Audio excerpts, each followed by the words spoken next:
What is this episode? LogosMedia's UnSpun, episode number 209, season 14, episode 5. We are back once again with Dr. Hans Utter for his 50th appearance on the show. Hans, welcome. Assalamu alaikum. My Welcome, Irish man. father That's like accepted one Islam quarter, over 40 right? years You ago. know what? I had Hey, the my thing wife is muted, also and a it convert to started Islam. playing dang audio. There, go ahead. Now you can say something. It's not going to be Yep. playing over us. That's about what that's an eighth.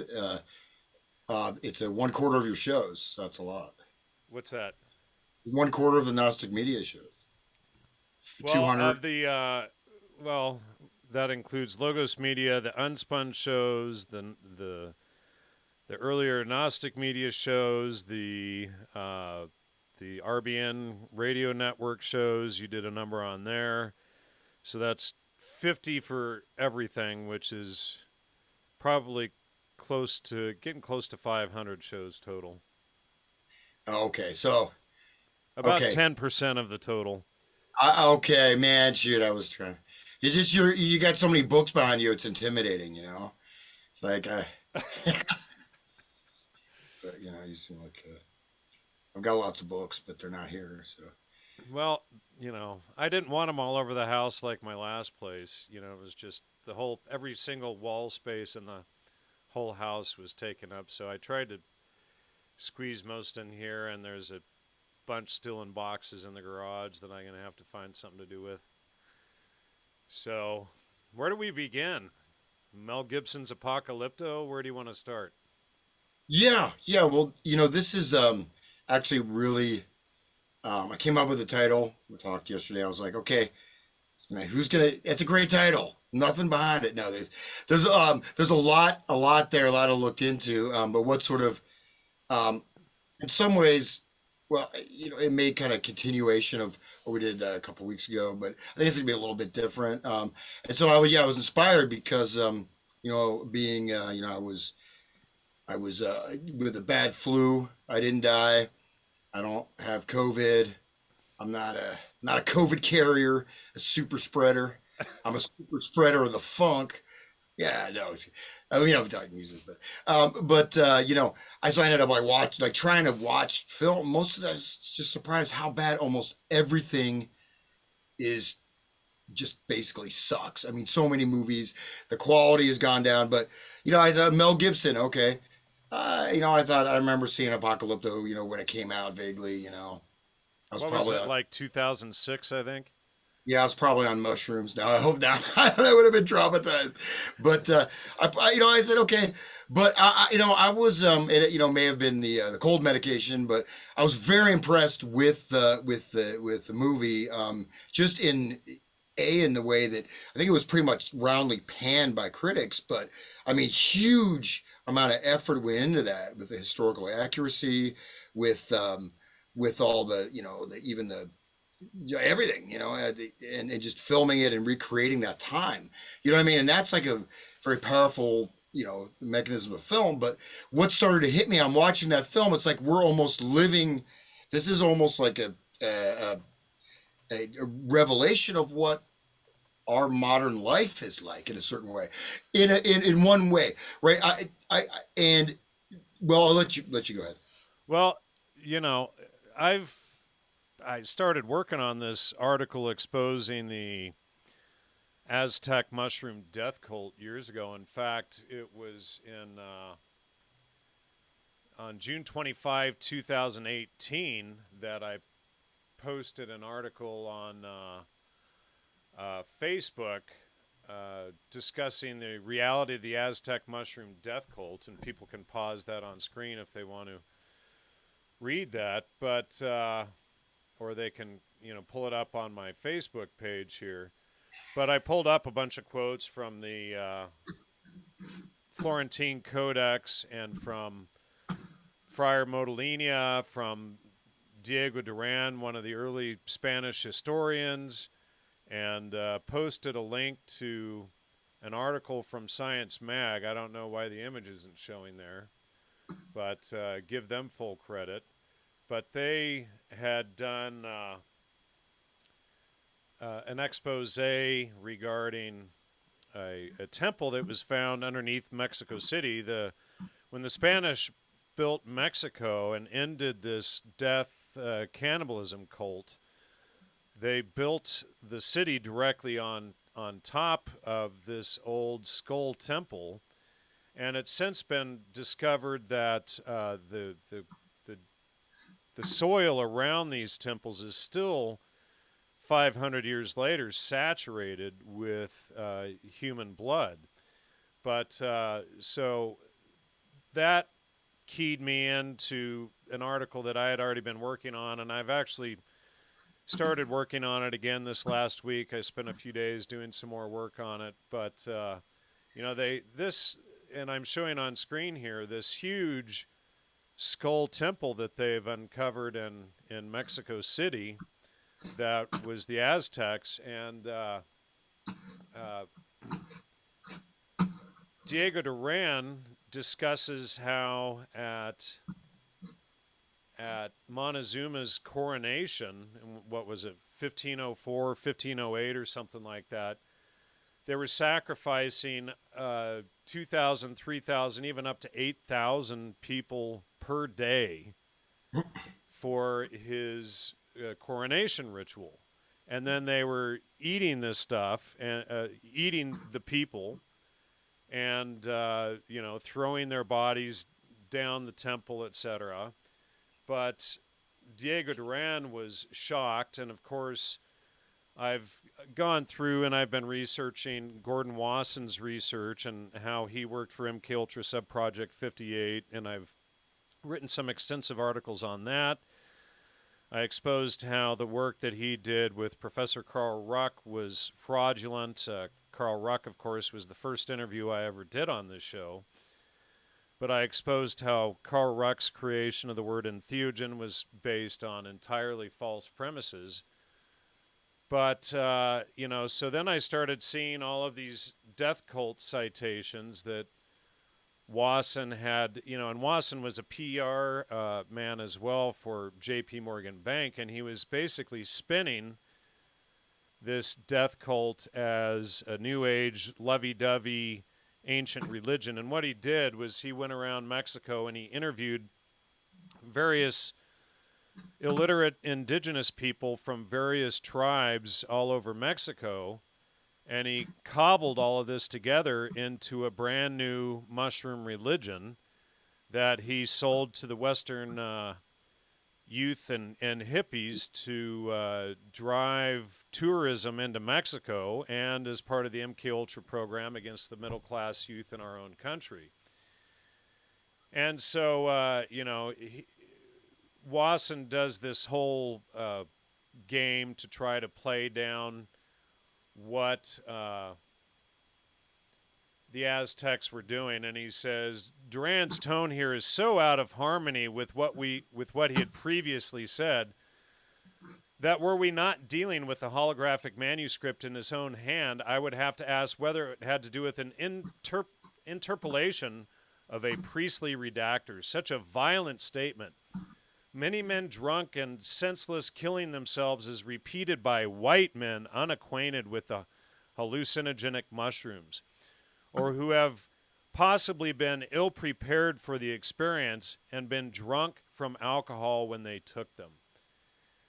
And so Wasson spins this whole ad hominem attack about white people. Of course, he's white, and they throw this big attack against the Spanish, but, at what point do we say that we have to give credence to some of what the Spanish chroniclers were saying? And what Wasson did was he omitted the entire first paragraph from Diego Duran's statement, where he says that he's not exaggerating about all of these human sacrifices.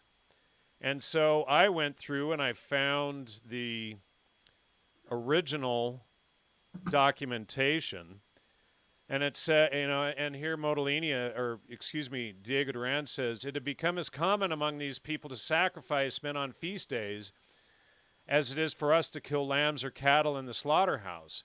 I am not exaggerating. There were days in which 2,000, 3,000, 5,000, or 8,000 men were sacrificed. Their flesh was eaten, and the banquet was prepared with it after the hearts had been offered to the devil.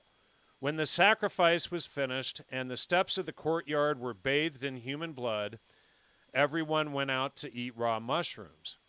And with this food, they went out of their minds and were in a worse state than if they had drunk a great quantity of wine. They became so inebriated and witless that many of them took their lives with their own hands. Under the strong influence of these mushrooms, they saw visions and had revelations about the future, since the devil spoke to them in their drunken madness.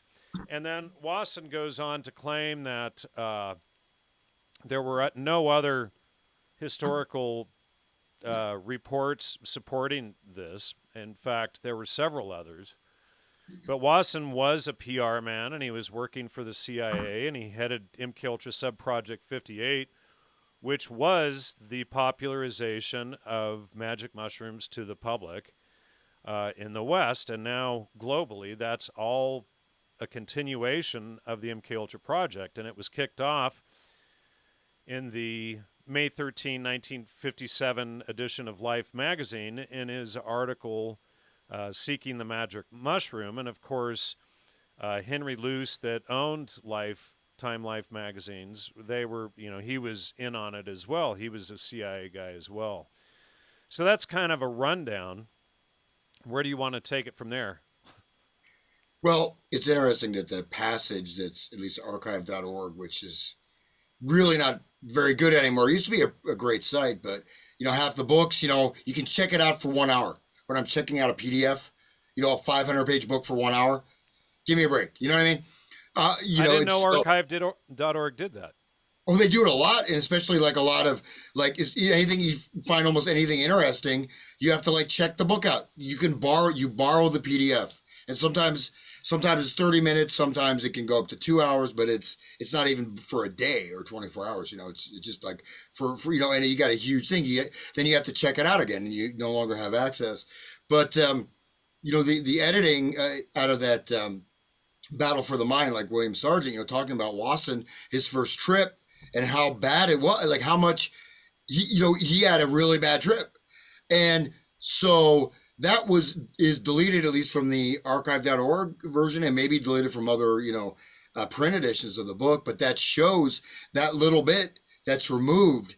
That must be a very important thing, and it is, right, in that William Sargent, who he talks, the mind control stuff started coming out because the population, there were, especially say in California, where you live, used to be like sort of a hotbed of people pushing back against a lot of this stuff. And some of it was quite organized and politically powerful. And we forget about that, with the total marginalization. Well, and a lot of that, the pushback was kicked off because of the Charles Manson family cult that killed a bunch of people, Well, I'm talking about going back to the 1920s. I mean, talking about for, yeah.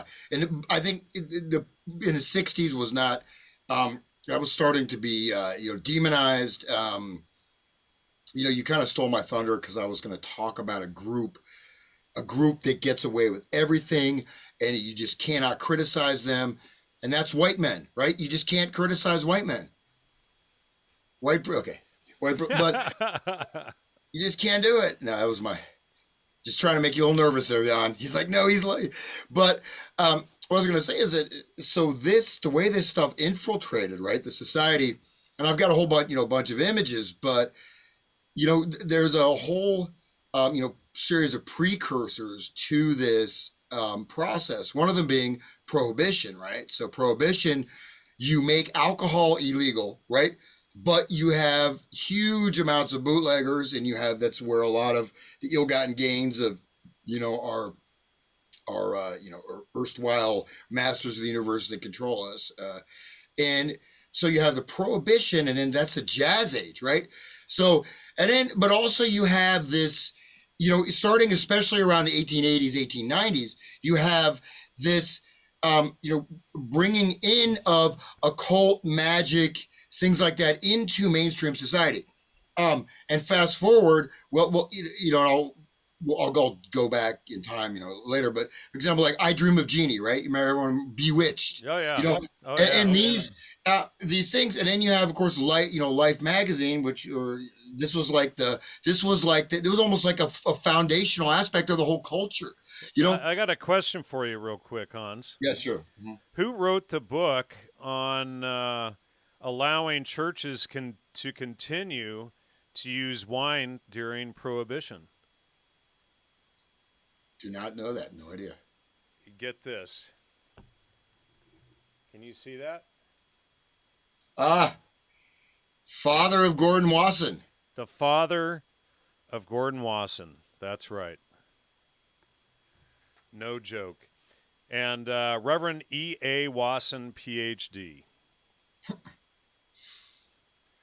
Yeah, and obviously there's you have the guilt by association, in that just because your parents did something doesn't mean you do it. But you see the Huxley family. I mean, all the way going back generation to generation.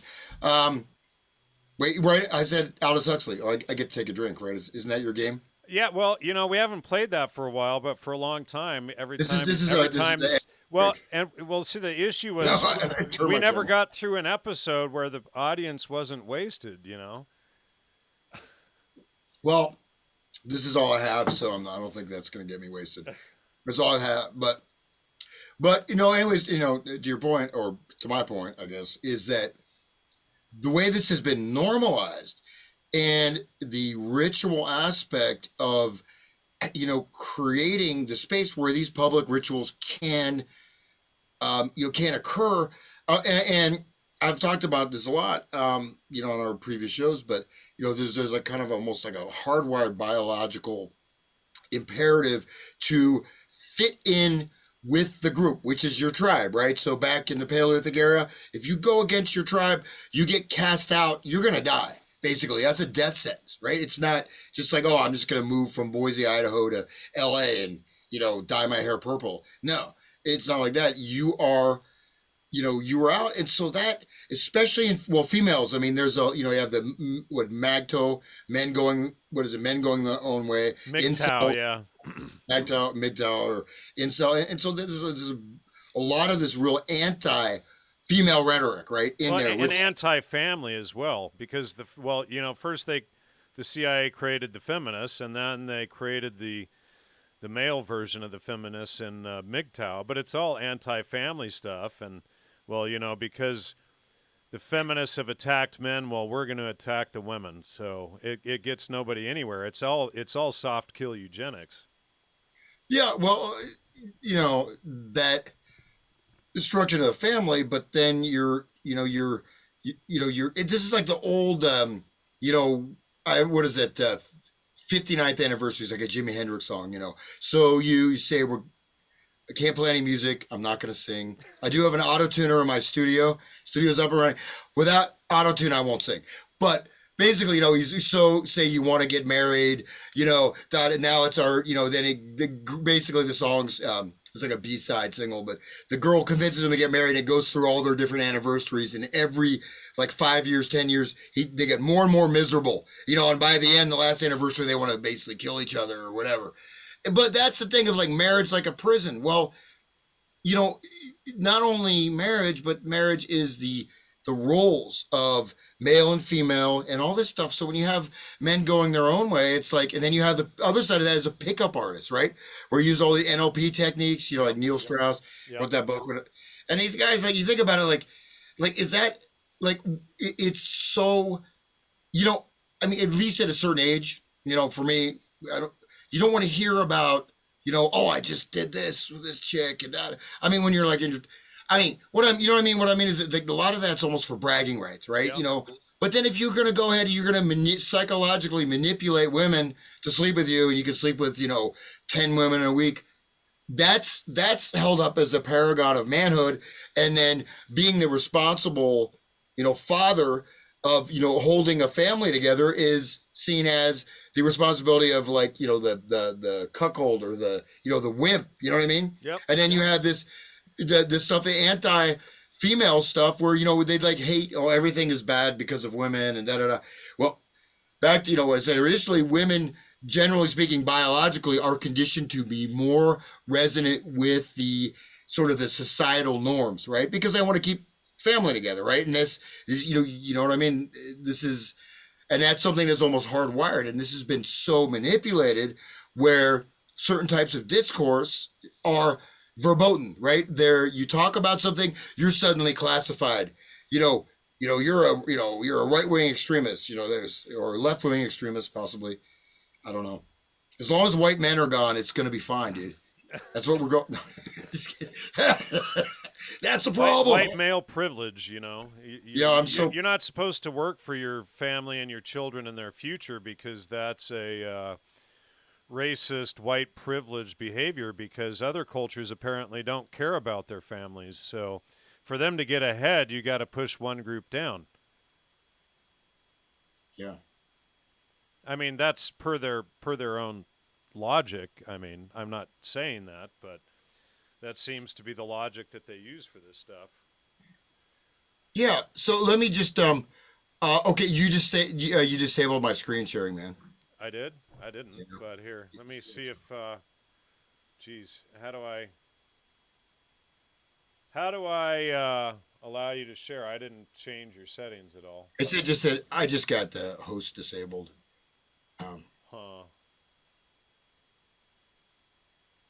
Here, let me, sorry. Here, all participants. Try it now. Okay. And so, share. So this is, going back to our favorite Hank Harrison. Topic. Hank Harrison, who Courtney Love's dad. I talked to him once or twice. Yeah, and I know, people, know him, and he's like a nice guy or whatever. But he's at the Presidio gun emplacement, right? So why that's important is Hank Harrison was, he's one that sort of put the Grateful Dead into sort of an intellectual context, right? But at the same time, he did reveal a lot. But the Presidio military, the Presidio is, of course, we have who was there? Anyone from the audience? Oh, Michael Aquino. Michael Aquino, and there's even some Mayan, symbolism there at the Presidio encampment. But this idea, and I won't play my interview quotes from Jerry and Owsley, just because like I said, I don't want to have that happen again. But here's a Grateful Dead. I mean, this looks really. It's real positive, family friendly, right? Look at that. So these images, right? This is, I believe that it's from Hank's book, but so you see that the skull with the roses, Rosicrucian, the colors, and all that. So it is a death ritual, and that's actually what they're talking about, is that these concerts are a ritual. They're a ritual enactment. And it's like you go through birth and death. It's a hero's journey, blah, blah, blah. I don't sound as good as Jerry.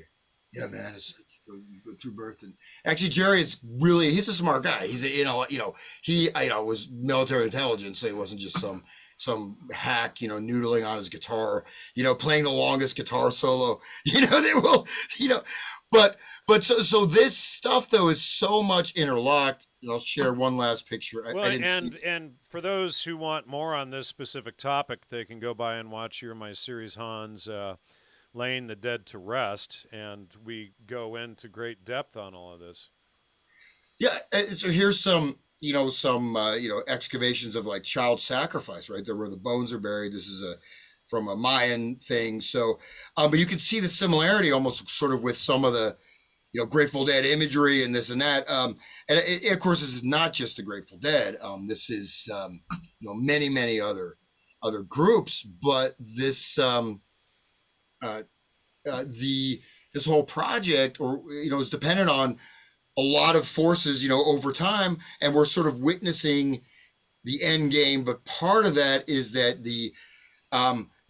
everyone thinks they're becoming an initiate, right? They think, oh, well, if I become a punk rocker, or I'm not saying people think this per se, but it's almost like you become an initiate. You can become a god among men. You read the perennial philosophy, and then you can become enlightened. Or you go to a dead show and take LSD or whatever it may be. But actually, you are the sacrifice, right? You Right. are there as a sacrifice, or else, as the higher up you go, the more people you're going to bring down with you. Unless you become, maybe you can, fight your way to the top of the pyramid. But of course, that pyramid, the top points down, right? Well, The top. and we, and a lot of people, and we had exposed years ago the Altamont concert where they sacrificed, what's his name? I forget his name now off the top of my Green, head. wasn't it green something? Uh, I forget his name, but they sacrificed him, and George Lucas was the cameraman for the whole thing, and I think that's how he got his edge. And then who owned the Presidio? Going back to that, George Lucas. George Lucas. George So, Lucas. George Lucas owned the Presidio military base. Yeah, after they closed it down as a military base. Oh, okay. Oh, so he owned it. Okay, I didn't know, man. That's yeah. Well, but you see, so Star Wars. Well, one of the things that really got me in Apocalypto is, may bring that up. But I mean, Mel Gibson should have credit for being a really first class filmmaker, really excellent. I mean, I don't care whatever the critics say. I watch so many movies; they're all so bad.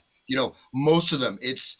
But that is what he did is amazing accomplishment. And even doing a little bit on film, I mean, I have some understanding of that. It's a massive project. But one thing you notice is so much of the imagery from Star Wars is coming directly from Mayan sources, right? That human, sacrifice type of cult. Well, you see the hairstyles that Mel Gibson portrays in the temple sacrifices and stuff like that, and when they're in the Maya, when they bring the slave captures in for sacrifice, they're showing the hair and all of that. And then you had noticed them painting the slaves blue before they sacrificed them. Oh, Meredith Hunter, that was the guy's name that they sacrificed at the Rolling Stones concert. Why did I think of green? I don't know. But yeah, Meredith. Well, there was some connection with the color green he was wearing or whatever. But here's an example. But let me just show you. I'll share this real quick. So this is like the stage setup, right? So I mean, and that Altamont was such a very, very important concert. I mean, it is really a major cultural event. So here's of course, you have the Hell's Angels. Angels, and then you got your Crowleyan mystical symbol on the stage, and then Mick Jagger was wearing red and black, and he was symbolized as Satan in the concert.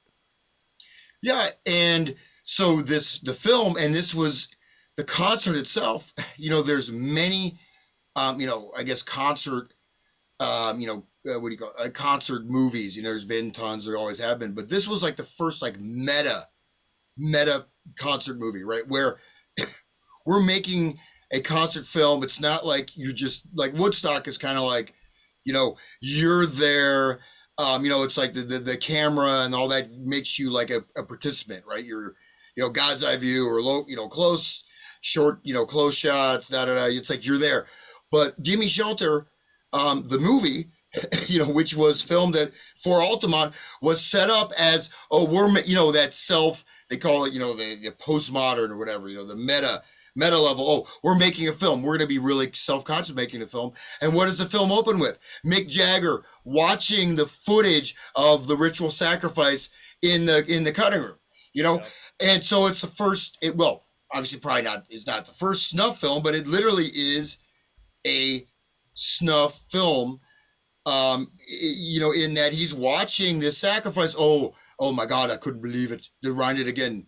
Sorry, I can't do any British accent. Every accent I do comes out like it sounds Indian. I can't help it. I don't know.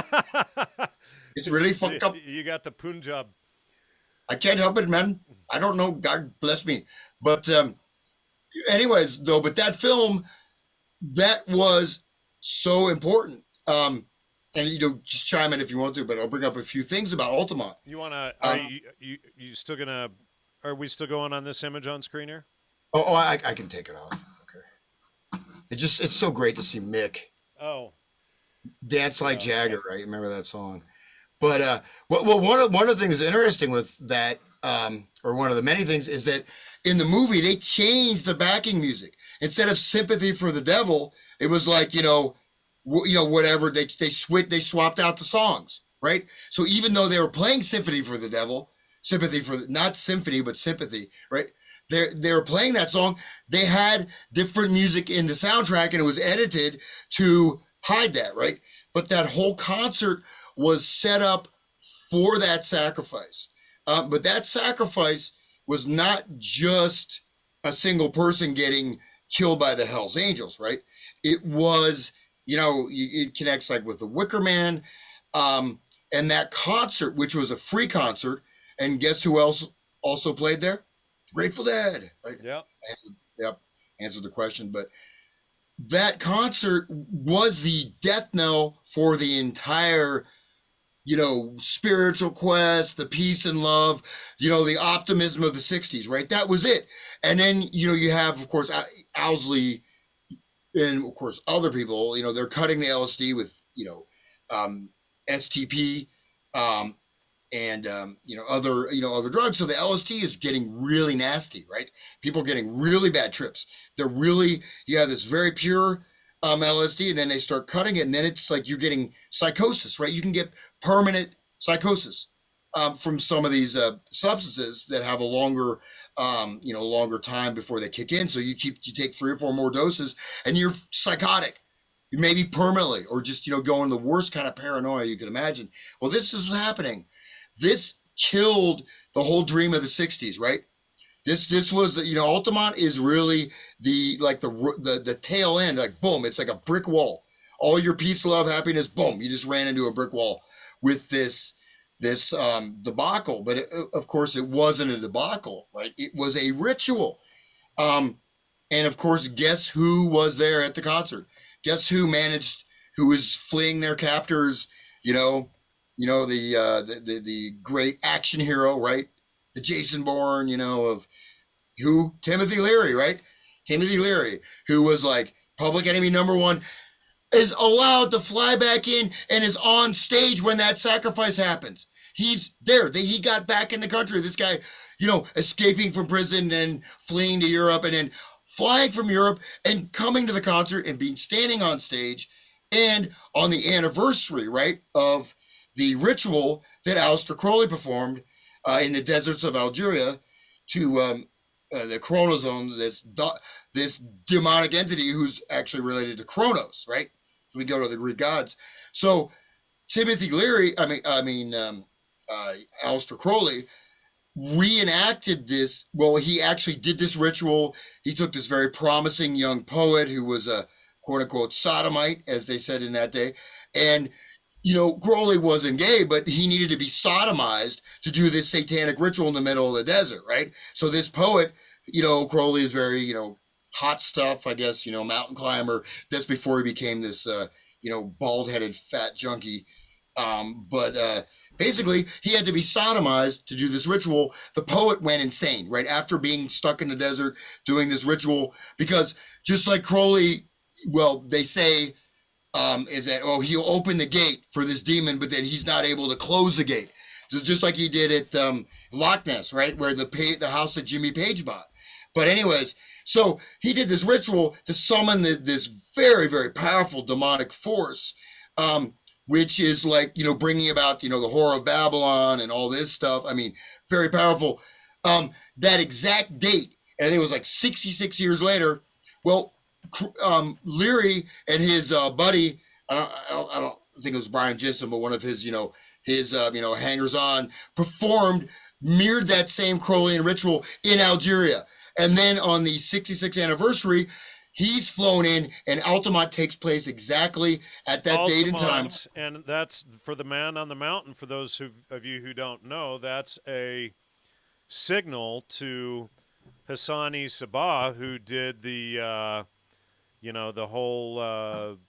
He was the creator of the assassins, and that's where the term hashish comes from. He would get the people high and then plant them in different places and then activate them to commit assassinations later on. And he created this sort of drug paradise, Garden of Eden, with all these virgins and stuff and food to lap on to the assassins that he was creating, so that they would want to be in his paradise in the afterlife after they committed these assassins. And who else was a big fan of Hassani Sabah other than Timothy Leary, but Mick Jagger? And you and I, years ago, played a video clip, and I don't have that handy. I'm sure it's on my hard drive somewhere, of Mick Jagger bragging about Hassani Sabah and that whole Man on the Mount cult. Yeah, no, Hassani Sabah, the Hakim Bey, who's the pedophile Peter Lamborn author Wilson, yep. author of the Temporary Autonomous Zone, which was the founding document for the Burning Man cult. Exactly. And so my first novel, which will be published soon, like many others, but I was doing a lot of research into that, and this is when I could still access university libraries. They still actually had books, which I actually why I ended up going to graduate school, because I was working as a musician, and I was like, well, I started going to university library and like writing this book, and I researching it. But Peter Lamborn Wilson is one of the sources on that, and he's he's a good writer, but he's connected. I mean, absolutely connected, big time with this pedophilia, but then the temporary autonomous zone. He was a member of NAMBLA. He's a big time. I mean, in fact, I do believe that I had met him accidentally in India. There was like a room, in some kind of crappy hotel, and I was supposed to meet somebody. So he's someone famous you should meet. And I walked in, was down, and it was this really, it just had a really bad aura in that space. And there was a couple young boys, and they seemed weird, and they had eyeshadow. And this guy was there, which I believe Peter Lamborn Wilson, or supposed to be. And I didn't even talk. I just basically, it was such a weird vibe. You know what I mean? You go down and there's a guy like lounging, whatever, the Sultan with these boys. It was really weird and unpleasant. That was in my mind. But anyways, that's the temporary autonomous zone, and the Hashishans is one example of, actually the word assassin, right? The word assassin came from Hashishan. So Hashishan was the fact that they were taken, intoxicated, and that's still, that religious, group is still extant today. I mean, they're they're called there's different, I won't get into the whole well, and the Cacophony Society was also behind the Temporary Autonomous Zone, which became Burning Man, and Larry Harvey, who is heading up the Burning Man thing. But the Cacophony Society was out of the Merry Pranksters, who were part of the CIA's promotion of psychedelics. Stuart Brand, Tim Leary, Augustus Stanley Barrosley, Dorothy Fadiman, Ken Kesey, of course, Neil Cassidy, Tim Scully, one of the big LSD pushers, Wavy Gravy. But, I have a video clip of Leary admitting that the Merry Pranksters were undercover agents. And then there was more than one bus. They always portrayed the whole thing as that they had one bus, but I had started doing research years ago. I found at least 5 or 6 different buses that they used.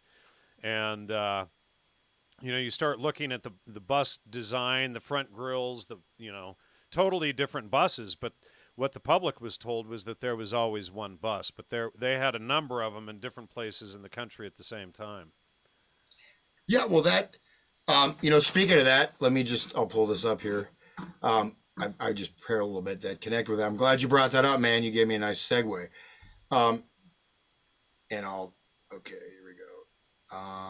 Second. Here, while you're looking for that, I'm going to show The I already got. I'm not looking at it, man. It's already. I got all right. 4 monitors going. No, go ahead. Go ahead. I've only got 3 monitors, so you're probably ahead of me. That's. Yeah. I was just going to show Leary's statement about the buses running around the country painted in day glow. Let's see. So here's that quote here, and it says, and it's Timothy Leary, admitted CIA agent. He says, "Our undercover agents in Los Angeles were very cool, and yet they were more in a very laid-back way." Let's see, and it's been every bit as public as you know. The buses running around the country painted in day glow, but he's admitting here that their undercover agents were Ken Kesey and the Merry Pranksters running around the country in buses painted in day glow, and that's from that's from the LSD 1979 MK Ultra reunion party video, where he straight out admits that all of those people were agents. Well, and that was, like I will play, maybe we'll consult the I Ching to see if I can play these clips of them talking about that. But one of the clips I had ready was Jerry talking about when they go to small town America, they're bringing this chaos, just like the magic bus and the magic buses that were going around the country. And that's, there's, it's not like, it's not like everything has happened and, they've won, so to speak. But basically, they were going around and, it's, look, you can drink. You're probably not going to die when you drink.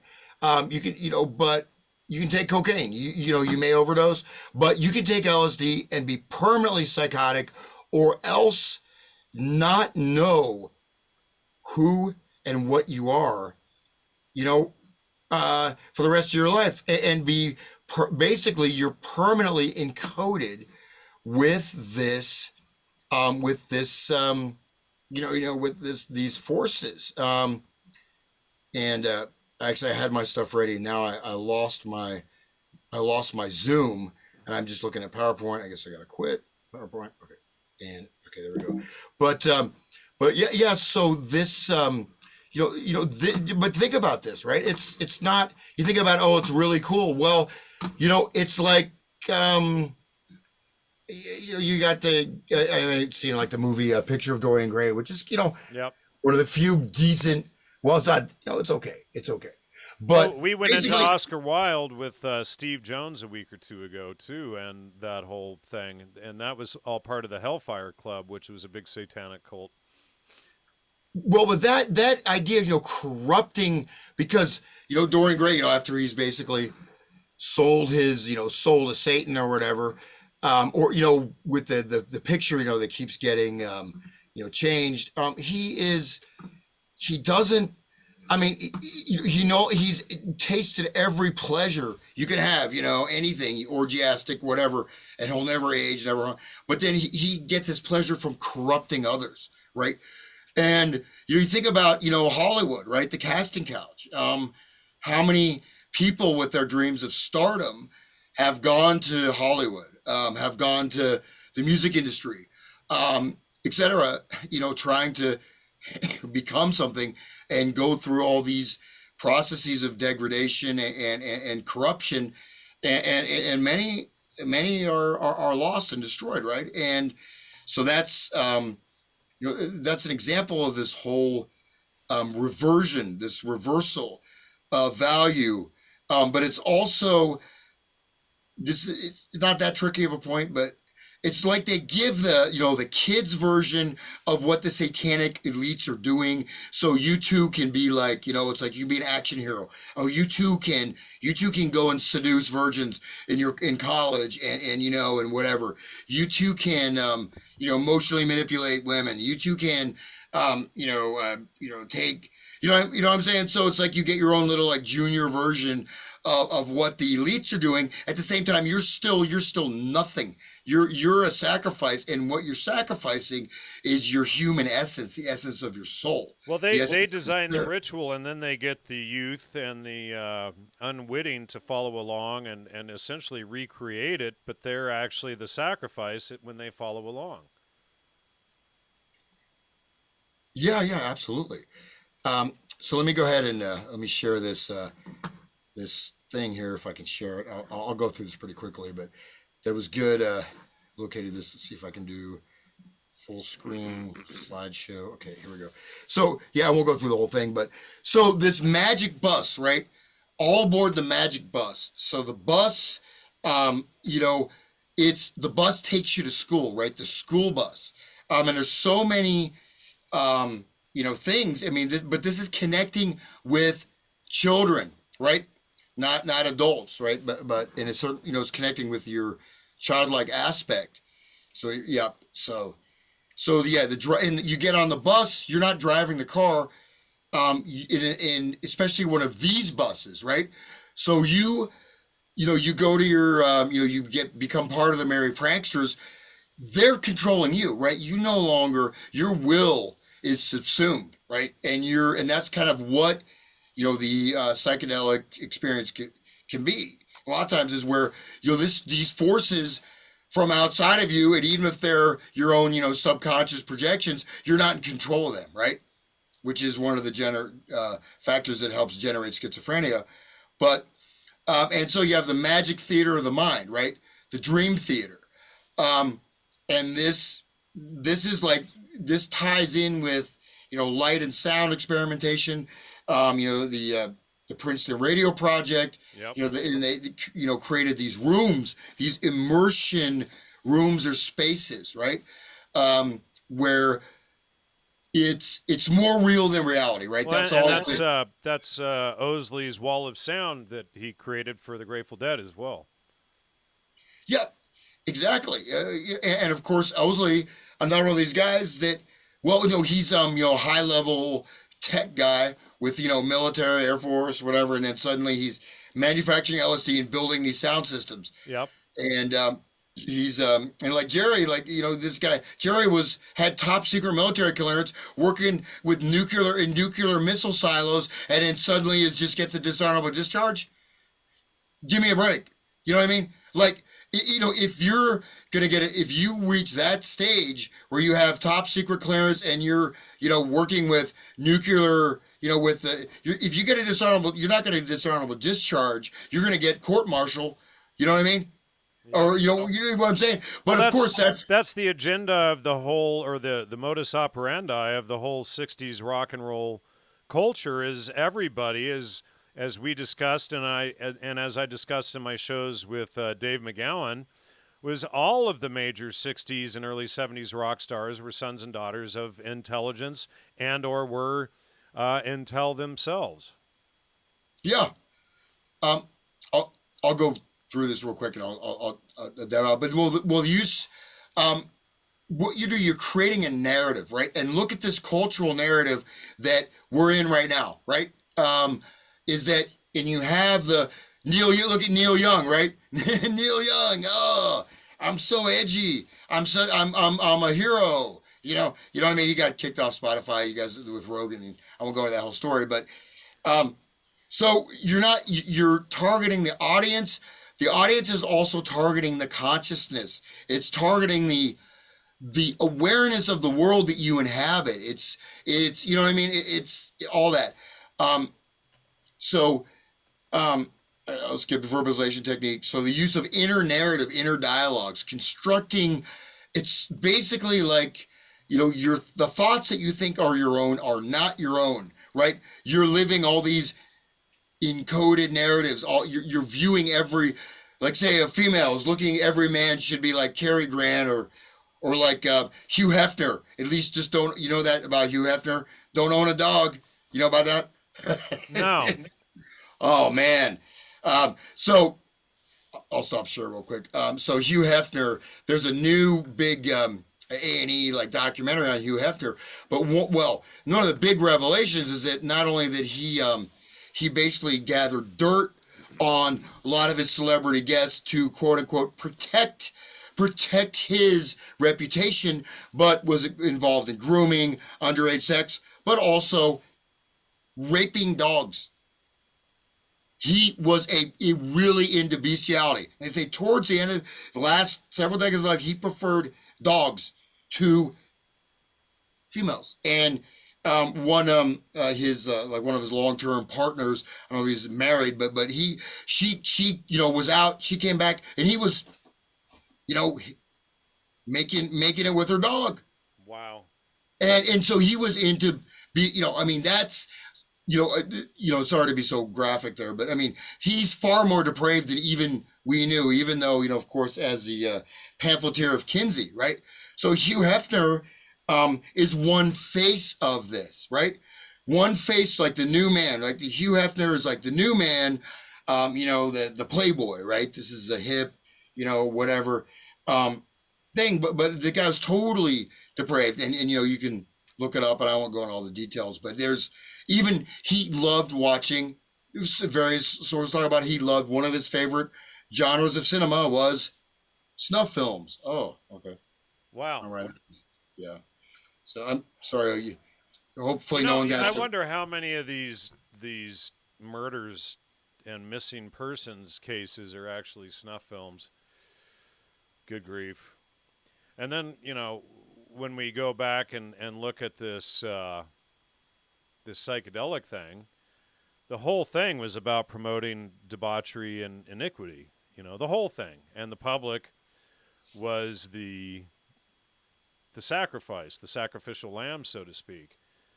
And you read my article, what did I call the thing? Teonanacatl, or no, Flesh of the Gods, Teonanacatl and the Aztec Mushroom Death Cult. What did you think of that? Oh, that's a great article, well written, and very, it's really, it's really central. I'm going back to Apocalypto, that, kind of inspired me in this a little bit, is that it is, this ritual human sacrifice, in this case now, the sacrifice of humanity, or a large portion of humanity, is ongoing. I mean, it's that, I don't know enough. I wonder if you know this, and there's I've been looking at some interesting sources about Satanism, even in the 17th century, 18th century, 19th century, and how developed and advanced the Satanic Church was. And we're not the Church of Satan, not Anton LaVey, but real. Right. The real thing. Well, but and years ago I had done shows exposing the whole Salem fakery was a huge satanic ritual, and Cotton Mather was behind he was the main guy heading the trials, and then they were doing human inoculation experiments, and his protege was Ben Franklin. And Ben Franklin's brother, James, is who wrote the pro-inoculation propaganda pamphlets, and he's who made the term yellow journalism famous for his propaganda writing. But he's who founded the American version of the Hellfire Club, which we see in a picture of Dorian Gray by Oscar Wilde that Steve Jones and I have been exposing so much of lately. But what I want to do, just let me segue for about a minute or two here. I'm going to read these quotes from the Aztec informants to Friar Bernardo de Sahugan, and these are from the 16th century, early 17th, I forget now. But here I'm gonna go through these, and then I'll pass it back over to you. And this is from Book 10, The People of the Florentine Codex. One of noble lineage is a follower of the exemplary life, a taker of the good examples of others, a seeker, a follower of the exemplary life. The good one of noble lineage is a student, teachable, indoctrinated. He follows the exemplary life. He sets forth the exemplary life. The bad one of noble lineage is a scandalizer, a flatterer, a drinker, besotted drunk. He goes about becoming crazed. He goes about eating datura, stramonium, and mushrooms. He becomes vain, brazen. And if you, ladies and gentlemen, as I read this, just think of these quotes in terms of your modern day hippie and how they are using this Aztec death cult as a model for MK Ultra to promote psychedelics to the youth today. And the lewd youth is a madman. He goes about drinking crude wine, a drunkard, foolish, dejected, a drunk, a sot. He goes about eating mushrooms. He goes about demented. He is restless, dissolute, shameless, presumptuous, lewd, tattling, wicked, a vile brute, brazen. He is impudent. He consumes his inner substance. He is vain, proud, debauched, a pleasure seeker, a libertine, revolting, filthy, vicious, a keeper of mistresses, a talker. He lives in concubinage. He is driven to pleasure. And then another noble woman is of nobility. She belongs to the order of rulers, comes from the rulership, whether she is legitimate or a bastard child. The good noble woman is one who is bashful, ashamed of evil, who does things with timidity, who is embarrassed by evil. She works willingly, voluntarily. The bad noble woman is infamous, very audacious, stern, proud, very stupid, brazen, besotted, drunk. She goes about besotted. She goes about demented. She goes about eating mushrooms. And then this one is my favorite here.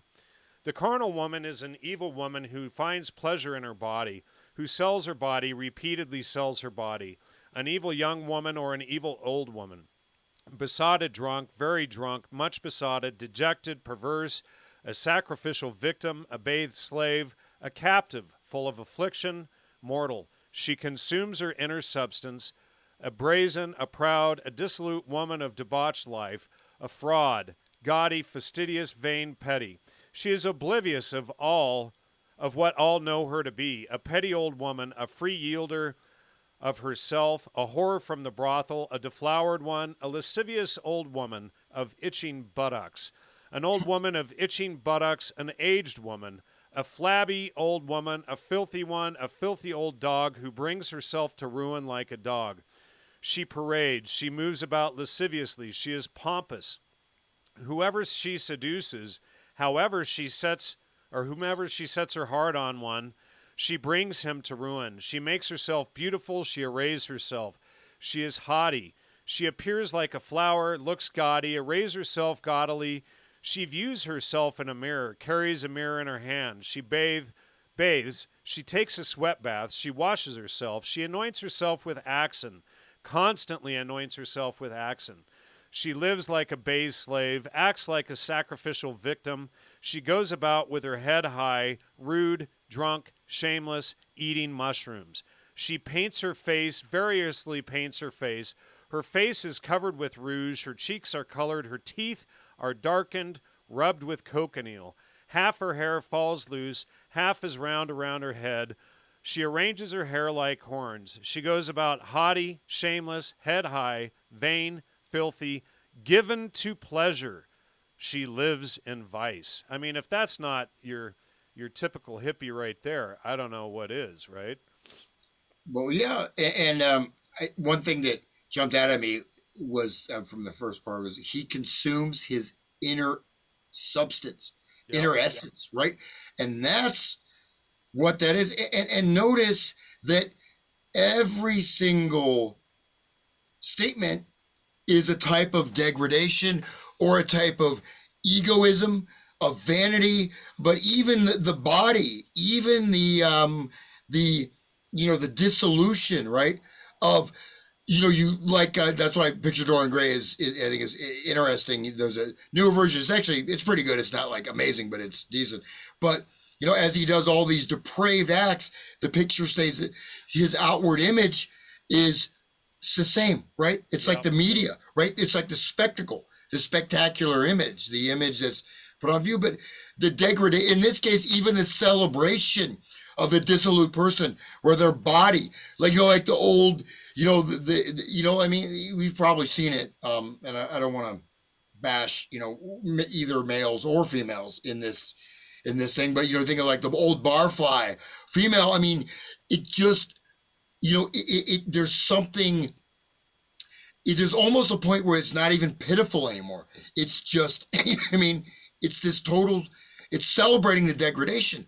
And so I'll just hit this, the PowerPoint. I have like 3 separate PowerPoints, right? So I got to roll the PowerPoint. Okay. So look at this. So we look at this basic like tripartite template, and this is just, of course, one of many, but decode, encode, engage. So decoding is, in this case, decoding, this is referring to like a type of narrative warfare, information warfare, right? So you're decoding, you are taking apart, right, the structure of the society, right?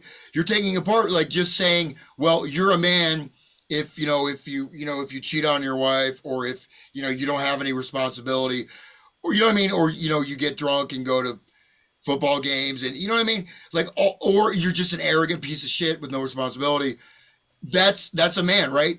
Look at Wolf of Wall Street. That's an example of decoding. Encoding is creating a new value system. Engaging is taking these sort of mind level, meta level categories and turning these into new social forms. And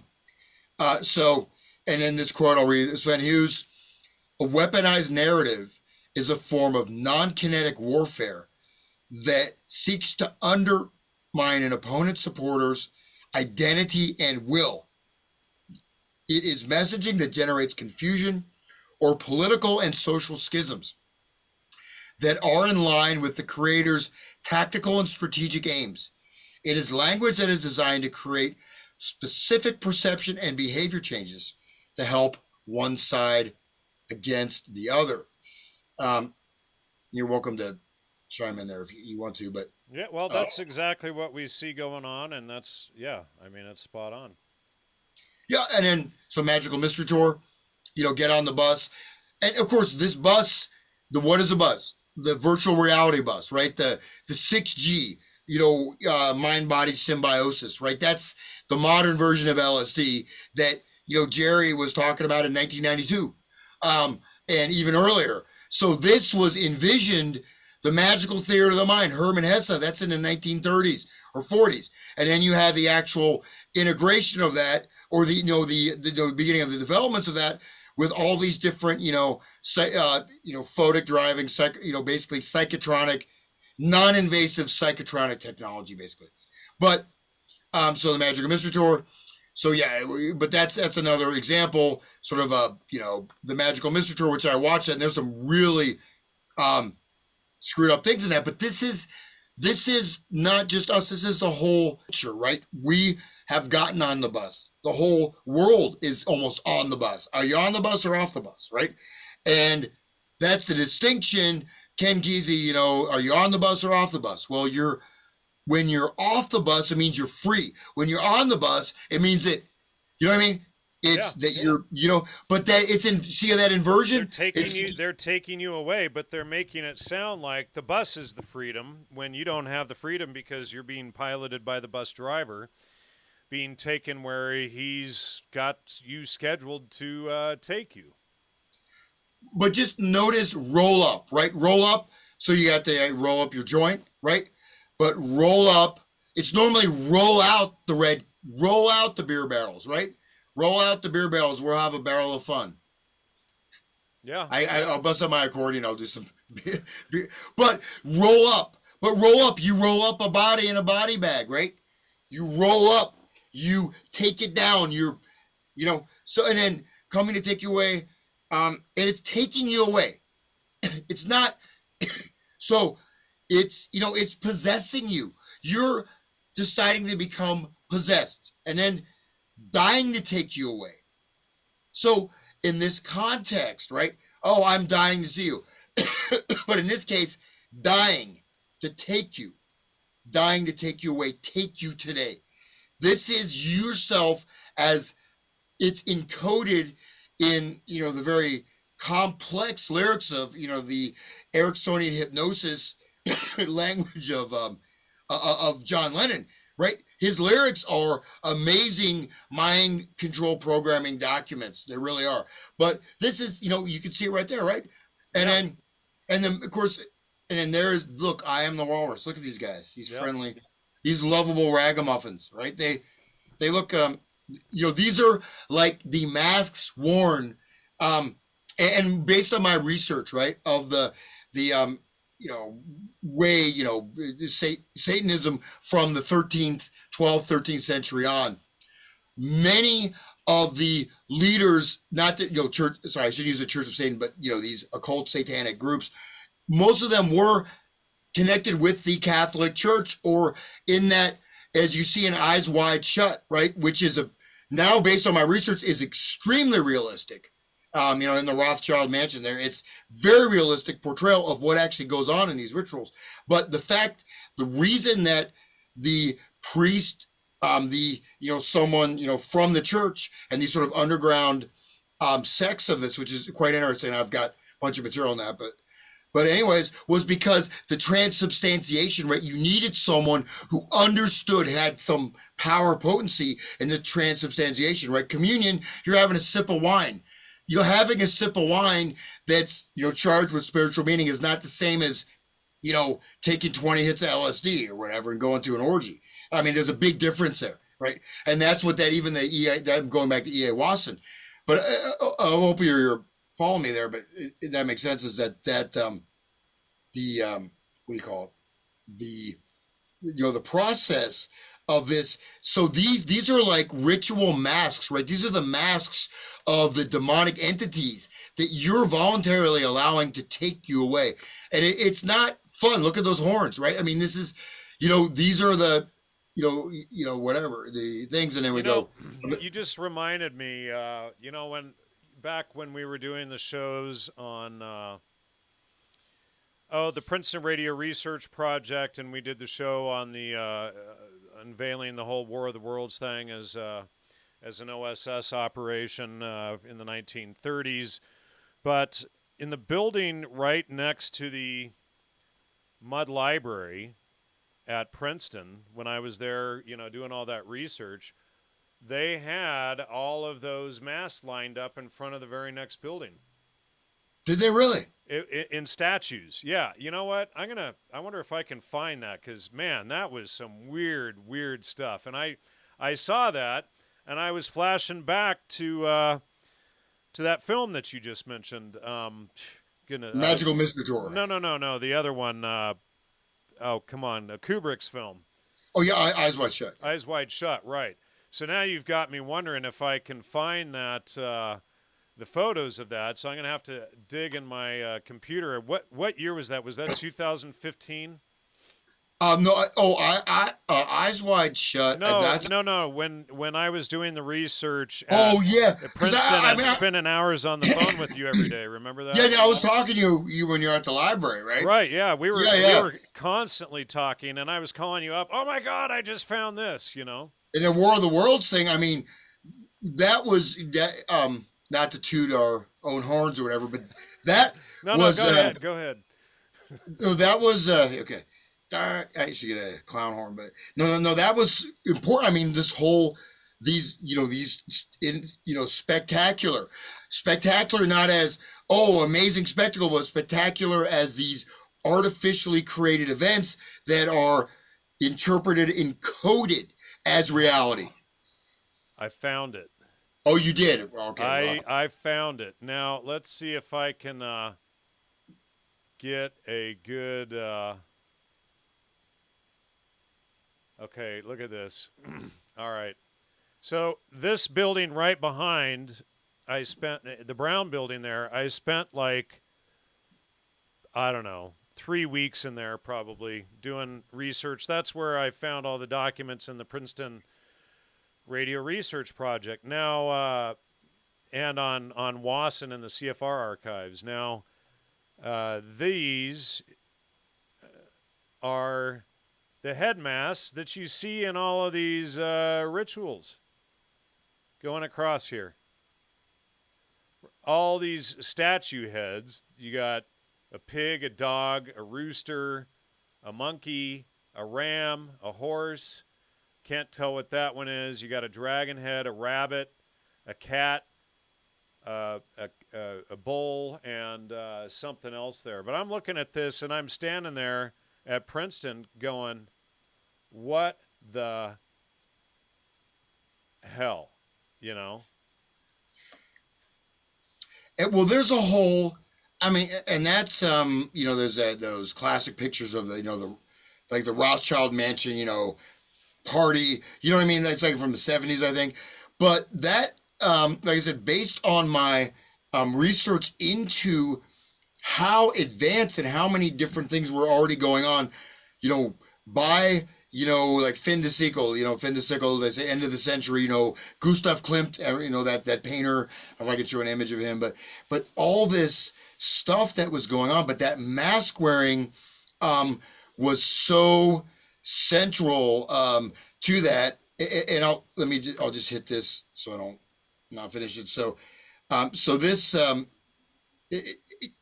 if you could bring up some images, that'd be amazing. But that's so interesting. That's at the Princeton Library, because I don't think we even caught on that at the time.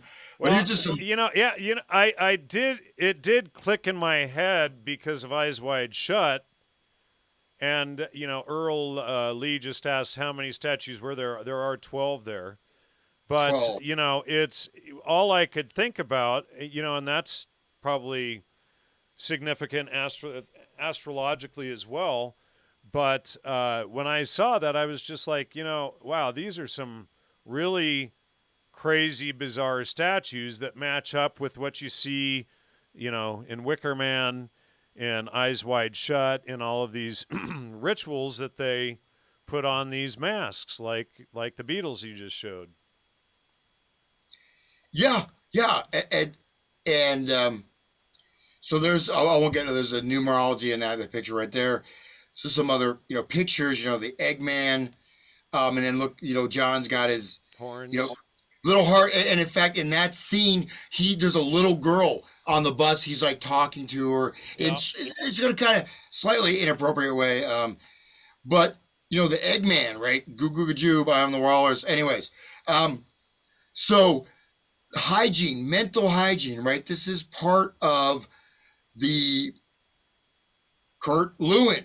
Right. Hey, I didn't mispronounce it, but this psychological topology, and this idea of the, you and Cameron mention all the time, those books are now, erased. Good luck finding them unless you want to spend thousands of dollars. But talking about the contagion of psychosis, the contagion of insanity. Insanity is being a mass contagion, and music is being a way of doing that. So Thomas Carlson, a UN guy, without hygiene of the mind, every social system among men and women would break to pieces. What is hygiene of the mind? So notice this mental hygiene that connects with the United Nations. This ties into Agenda 21, Agenda 2030, on and on. Ties into communitarianism. But Gustave Le Bon, who, we had, the last thing we talked about was the mass generation, mass whatever.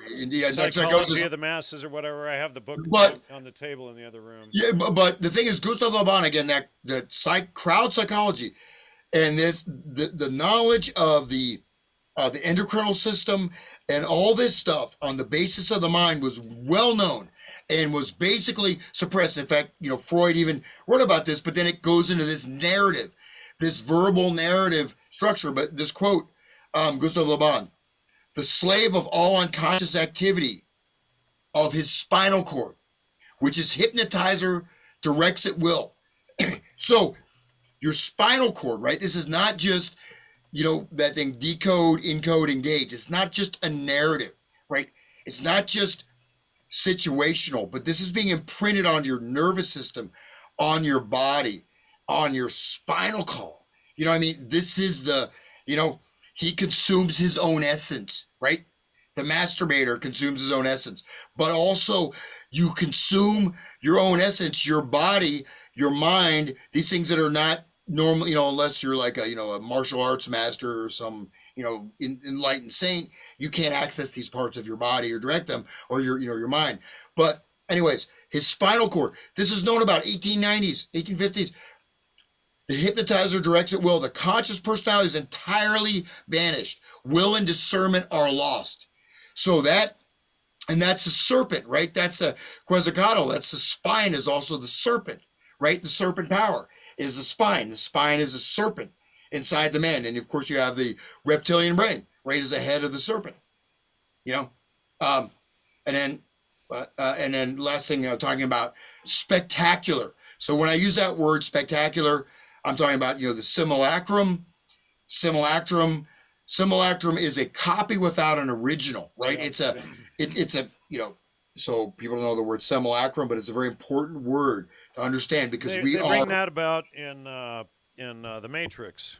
When he goes to follow, he's reading the book, and the girl with the tattoo of the rabbit, and he follows the rabbit out. That's all about the simulacrum.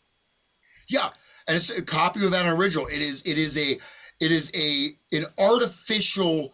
It's a representation of something that doesn't exist, but yet it's taken. That representation is takes on a reality, right? So, anyways, Guy Debord, the spectacle is not a collection of images. Rather, it is social relationship between people that is mediated by images. So not only images, though, right? It's this artificial reality, this artificial consciousness, like the show title, Artificial Gnosis.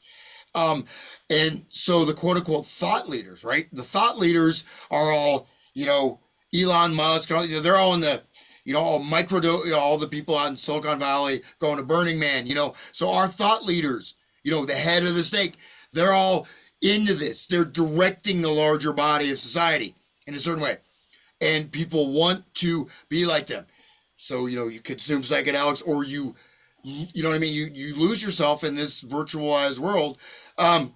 So anyways, but so one of the things though, the whole like communist thing is that destroy the bourgeoisie idea of happiness, destroy congruent social structures, just real life. And then you know what I mean? You don't have to go to a, huge concert and be blasted by super loud sound and take 50 drugs, just to feel something, a little sensation, a little charge. Okay. That's my rant.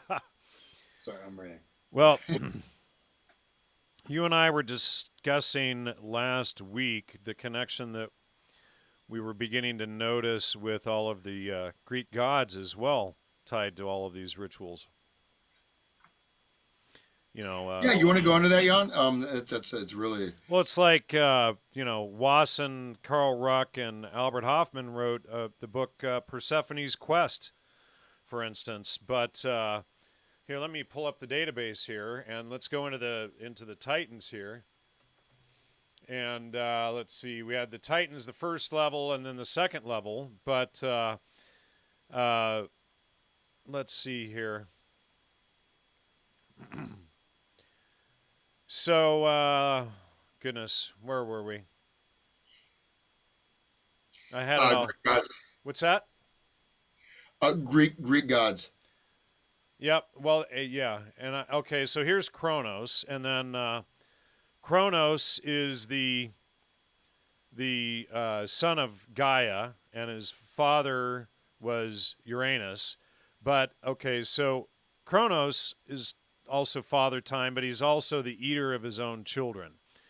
And then Gaia, she's interesting too, because Gaia is part of this, and we hear this whole thing out there about, the Gaia, Earth lovers and all of that. Well, the history behind that is Gaia wants to destroy the world's population and repopulate the Earth.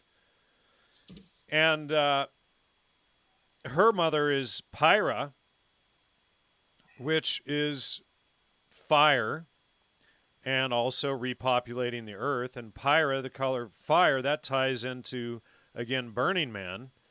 And we go into Pandora, Pandora's box, and, that whole thing. Well, in my opinion, what is Pandora's box but probably black rock or the black stone, the Kaaba stone, etc., and all of these rituals. So we go to Burning Man, and we have all these intel people at Burning Man, but it's held at Black Rock Desert Gunnery Range, and so we have Black Rock at the Kaaba, and let me see here. Part of Well, how about Jan? I'm about to sneeze here. I have to use a head, but let me just share this real quick. So this is that I have the actual book. Kronos, yeah. It came up. I have the book of Goya paintings. I'm not going to run up and get the book, but it says Saturn devours his young. Well, that's Saturn and Kronos. But look at the eyes, right? Look at those eyes, and then if you notice those eyes like we have in the child sacrifice, the archaeological excavation of the child sacrifice victim. But okay, so that's just a classic painting. Of course, Goya was a great painter, but this painting, for a master artist like this to do this painting, this was a master. If anyone doesn't know who Goya was, he's not a modern painter. He was still one of the great painters of all time. But this painting, it's extremely, powerful. But go ahead. That's all right. If you need to go hit the head real quick, I'll talk about this while you go do that. Okay. All right. So anyway, going back to the Greek gods here, let me get back to Gaia, and then we have the Titans. But Gaia, where did it go here? So we have Zeus. Now, Carl Ruck wrote a book, Apples of Apollo. Okay. Here's Dionysus Bacchus, and that's constantly tied into the whole psychedelic scene, Bacchanalia, all of that stuff. We have Aphrodite, the goddess of love, Venus, and so if you look at a lot of these rituals, they're based on Aphrodite or Venus, and it's passion, pleasure, beauty, love, lust, just like we were looking at in the Aztec Florentine Codex a bit ago. And then Aphrodite backwards is Atipodorfa. Now, this guy, this was a book, and it's called Atipodorfa, or The End of the Earth, by John Uri Lloyd. And he writes in that book, if in the course of experimentation a chemist should strike upon a compound that in traces would subject his mind and drive his pen to record such seemingly extravagant ideas as are found in the hallucinations herein pictured, would it not be his duty to bury the discovery from others, to cover from mankind the existence of such a noxious fruit of the chemist's or pharmacist's art, introduce such an intoxicant, and start it to ferment in humanity's blood, and before the world were advised of its potential or possible results, might not the ever-increasing potency gain such headway as to destroy or debase our civilization, and even to exterminate mankind?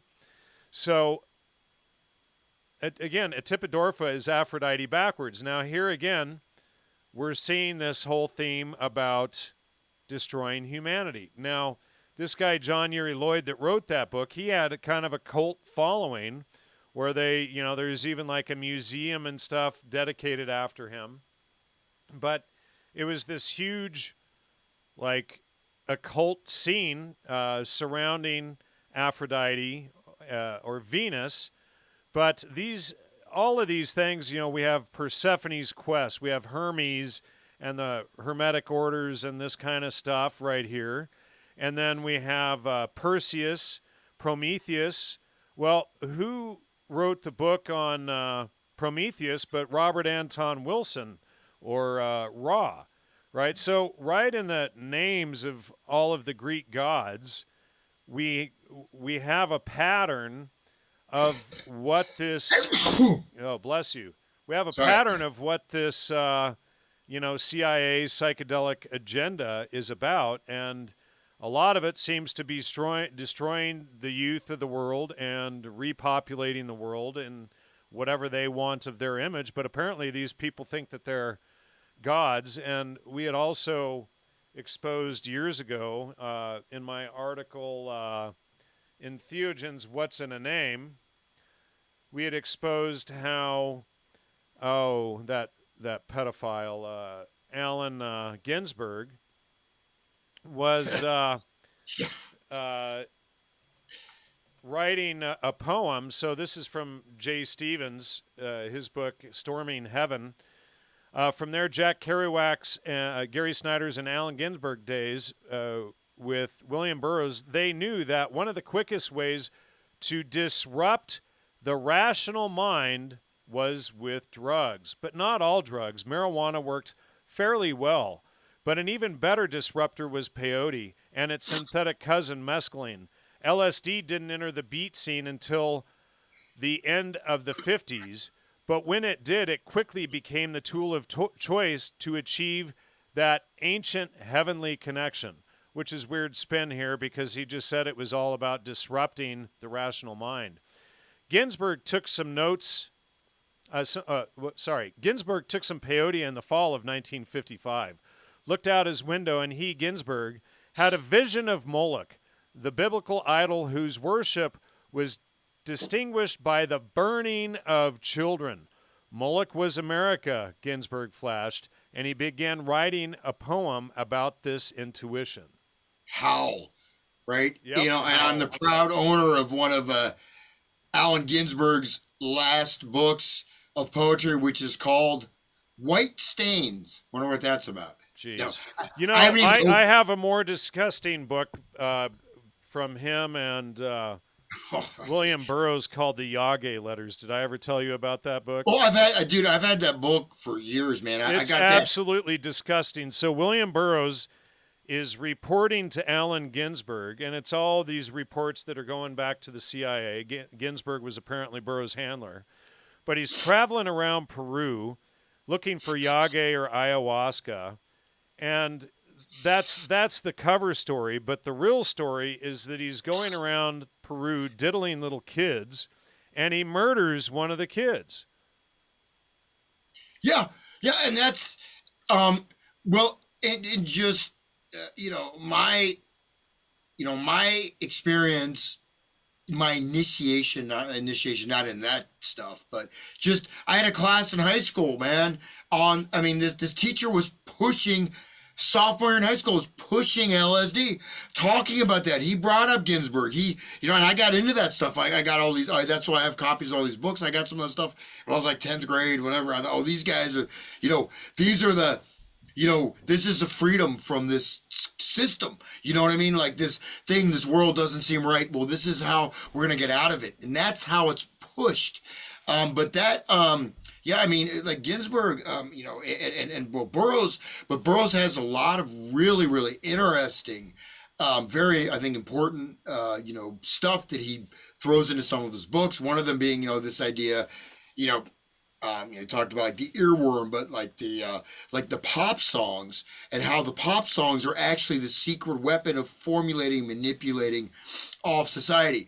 And his books, of course, are supposedly cut up, but there's still a coherent narrative.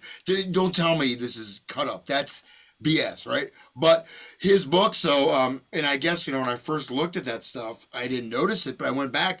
A lot of it's just really, there's some interesting stuff and some great sort of revelations in there, but there's just a lot of really graphic, really disgusting, perverse types of sexual descriptions.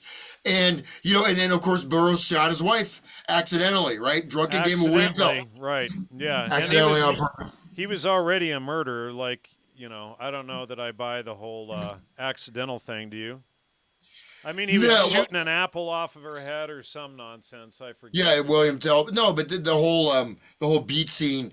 Jack Kerouac was kind of like the all-American boy that kind of they roped him into it, right? And Kerouac, talked about this, that, said Allen Ginsberg gave him some kind of mushroom or whatever. He said he never felt, he said, I never was right in my head since. Of course, there's, you can watch one hilarious thing is on, what's his name? The Firing Line, the conservative guy. William F. Buckley, Allen Ginsberg coming on there and playing. But Kerouac comes on there when I think he was probably in his late 40s. He just this huge, went from, this god of literature, this he just bloated blob, drunk. But, he said, Ginsberg gave him this drug. It was some kind of mescaline, semi-synthetic mescaline mushroom thing. He said never felt the same again. And that's... It was apparently a whiskey glass he shot off the head. Sorry, go ahead. Yeah. But the Beat Generation was, obviously, we're living, the contemporary morality of our society, because of, white privilege. It's just white privilege. It's just screwing everything. Yeah. It has nothing to do with all of this stuff, right? Yeah. Hey, man, I got privilege. Pay me. No, kidding. But no, but that, of course, the because there's some topics I talked about, so that's why I wanted to just give you a little bit of stress that he's gonna say something inappropriate, but it's appropriate to say, oh, let's kill all the white people. That's appropriate. You can say all white men should be killed. That's fine. Yeah, you're not gonna get banned for saying that. Oh yeah. If you say anything else, though, it's not appropriate, though. Here's William Burroughs on the screen here. Yage letters down here. Part of the Beatniks under Michael Hollingshead. Apparently was MI6 and CIA. Another worshiper of Hassani Sabah. We haven't brought him up for a little bit. New Albert Hoffman, regular friend of Allen Ginsberg. They also hung out with Joyce Glassman. If those of you who don't know who that is, that's Daniel Pinchbeck's mother. So Daniel Pinchbeck grew up with these two pedophiles at his house. That's the author of Breaking Open the Head and all these nonsense books. He promoted the whole 2012 End of the World stuff, but that he took from CIA agent Michael Coe. And if you want to know about, I don't know if they edited his Wikipedia page, but you could find it that he was CIA right at the top of his Wikipedia entry. I wonder if they took it down here, but it was here somewhere. Yeah, it looks like they may have taken it down. I'll have to read it more closely. But yeah, it used to say right on here that he was a CIA agent, and I called him out for it. He probably had him take it down. Yeah. But yeah, that's all tied to this, these same people. And Joyce Johnson was one of the early feminists and hanging out with Gloria Steinem. Of course, Gloria Steinem was funded and promoted by the CIA, apparently a Hugh Hefner bunny by the photo there. I might quote Miss Gloria Steinem, one of those so assisted, who commented that the CIA wanted to do what we wanted to do, present a healthy, diverse view of the United States. I never felt I was being dictated to at all. DCI, or Director Central Intelligence, William Colby, quoting Gloria Steinem, and that's directly off of the CIA's own website. But, so they are... A big part of the goal of all of this was to prove to the CIA or to the Soviet Union how free the United States was by promoting all manner of iniquities, psychedelics, modern art, Duchamp signing urinals, the whole thing, the counterculture, Leary. You get all of these socialists and communists to prove how free the West is and how much better the West is than the Soviet Union, even though the CIA had all these leftist, socialist, communist, Marxists in their employ. Well, and that's, and I had, maybe for another time, but, this whole, the avant-garde, classical music, we have 12-tone stuff. You got Schoenberg, you have, the 12-tone, the breakdown of harmony. You have, You know, you basically create a music that's just, it is psychologically, physiologically, neurologically, spiritually, emotionally incredibly unpleasant and disturbing and potentially damaging. And then with the 12 tone, it's all mechanistic. It's all based on just like your hexadecimal code for your bio, you know, Bluetooth marker, right? Little reference there, people. But I mean, that music, that was supported, that was funded by the CIA. So CIA was funding Jackson Pollock, you know, to go get drunk and, you know, throw paint on a canvas. Yep, you know, and I try, we, you know, and I have, there's a couple of my paintings. Well, you can't see them, but they're dark. But I have a couple paintings. Hey, they're for sale. I don't think I have not. I had this guy at art gallery stole like a bunch of my paintings. Literally, it was like something like out of a movie, and the guy turns out to be some mafia dude, and I never got him back. But hopefully I'll paint again because I enjoy doing it. But it's hard, right? Real painting, it is an art. You know what Jackson Pollock was doing is like, give me a effing break. I'm sorry, I'm not gonna swear. It's curse. You know, I should get like a little clown horn. But seriously, but that was promoted at the same time. You have this extremely esoteric, disturbing, highly dissonant, right? There is no, and it's almost non-human, right? You have these melodic, you know, they're just randomly chosen number streams of sets of pitches, and you have to compose everything on that. That's the only way you could get a job in a university. That's the only funding you could get for a new orchestral score, was if you were writing atonal music or experimental whatever, and that's on like sort of the high level of culture. And the other side, like you mentioned, Marcel Duchamp and the whole Dada and all this and that, you have this thousands of years of European art tradition reaching a level of absolute mastery and beauty that's all these artists end up starving to death because they can't sell their paintings, and some dude who's just scrawling some stick figures or pissing in a jar and selling it for $1 million or whatever, that's where the galleries are buying that. And we have that level of skill. It's like, if you're writing, if you're a Beethoven level musician, and in order to get work, you have to write some kind of Sex Pistols, or what I mean, or even worse than that song. Can you imagine Beethoven trying to? He's not possible. But the beat thing is very important, because that's the beat generation. This is the, all of these decisions, that going back to that little quote I had, that little slide, all these decisions have generated, this world that we live in. But I just want to, just some of these pictures of, see if this is going to come up. I just really quickly, I want to mention, and years ago I did a show on modern art in the CIA, but I recommend people watching this documentary, Hidden Hands, A Different History of Modernism, Art and the CIA. So check that out, and it's on Planet Janet's channel, but definitely want to check this out. It confirms everything that I exposed about modern art on the show nearly a decade ago. There you go. The what's his name? Bosch. Bosch, yeah. Hieronymus Bosch. Hieronymus Bosch. Yeah, so he's, he has some of the most, freaked out imagery. But, the thing is, his modern bio is, no one knows anything about his life.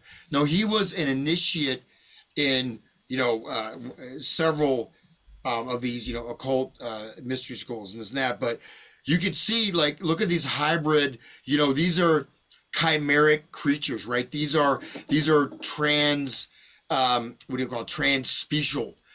You see these beings, right? This is so look at that, and then we'll just look at a few of these other pictures here. And I just, but a lot of this information is being disappeared. So some of the stuff I have the actual one, but we can, can we see?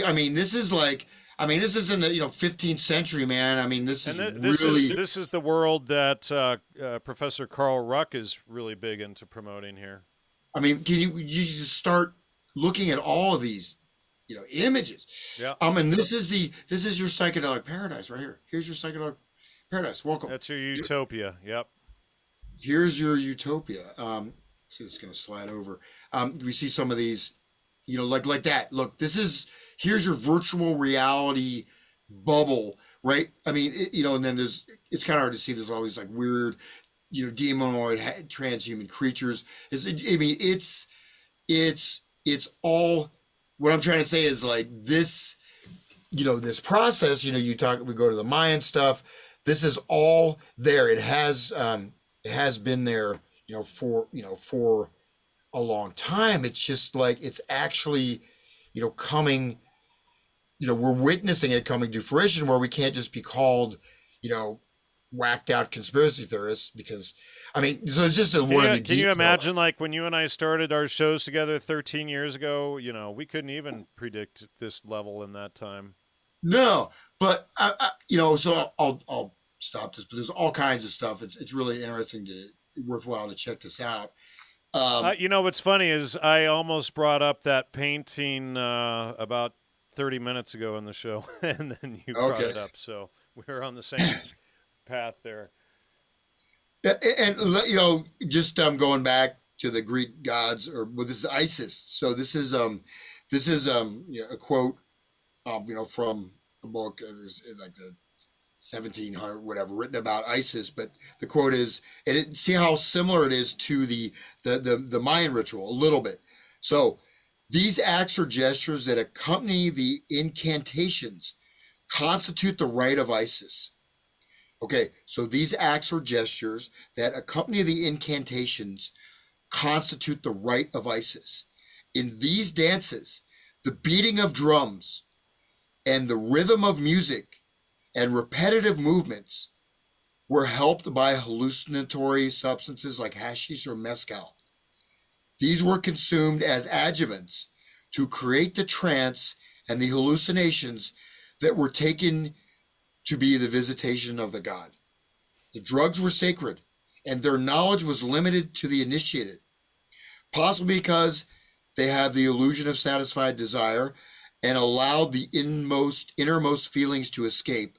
These rites acquired during their execution a frenzied character that is conspicuous in certain spells. So, and this is a spell from the worship or rite of Isis, okay? So we have the... Wow. But, so listen to this.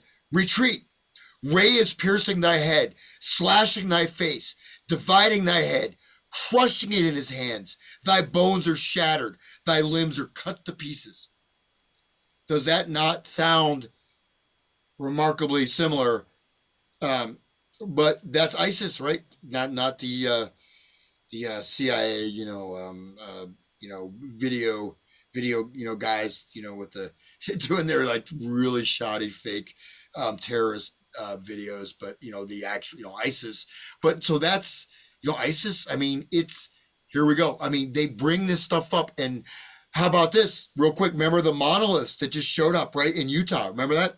No. A few months ago. Yeah. So there were all of the, well, no, I think maybe just one, but there was a big like 2001 monolith mysteriously showed up in some remote region, I believe in Utah, and then it just disappeared from the media. But this shows the whole timeline that all this stuff is on too. So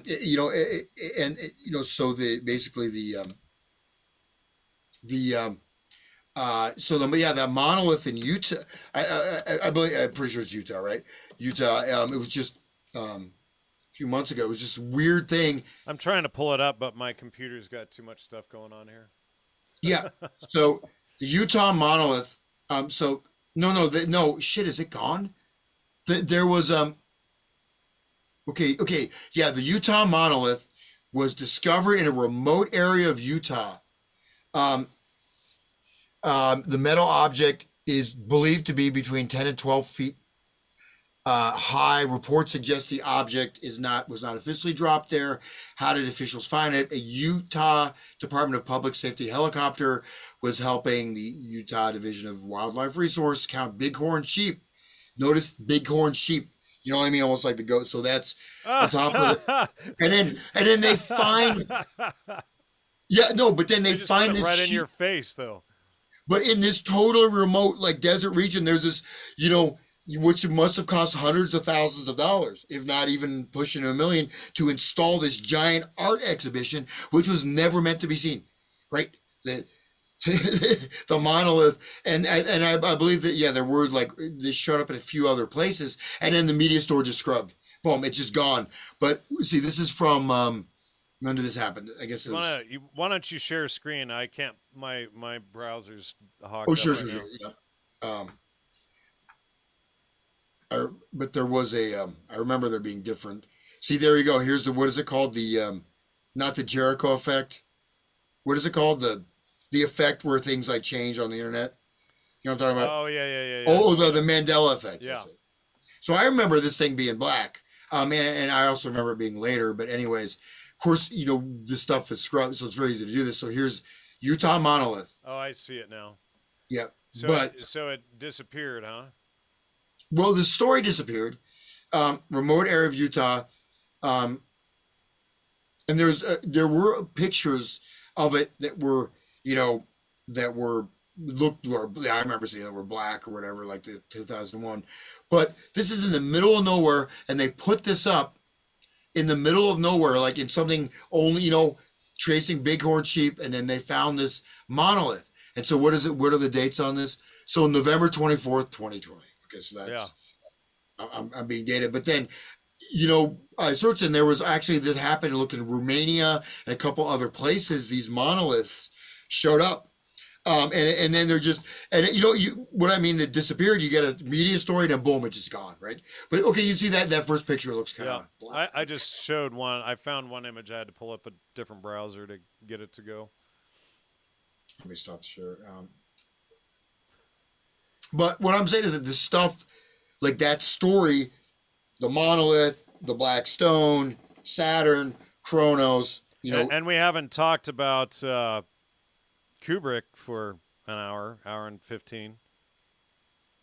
Go ahead, go for it. Well, going back to the whole 2001 Space Odyssey film, it starts off with the monolith, and the apes. So, not even intentionally bringing the whole show full circle.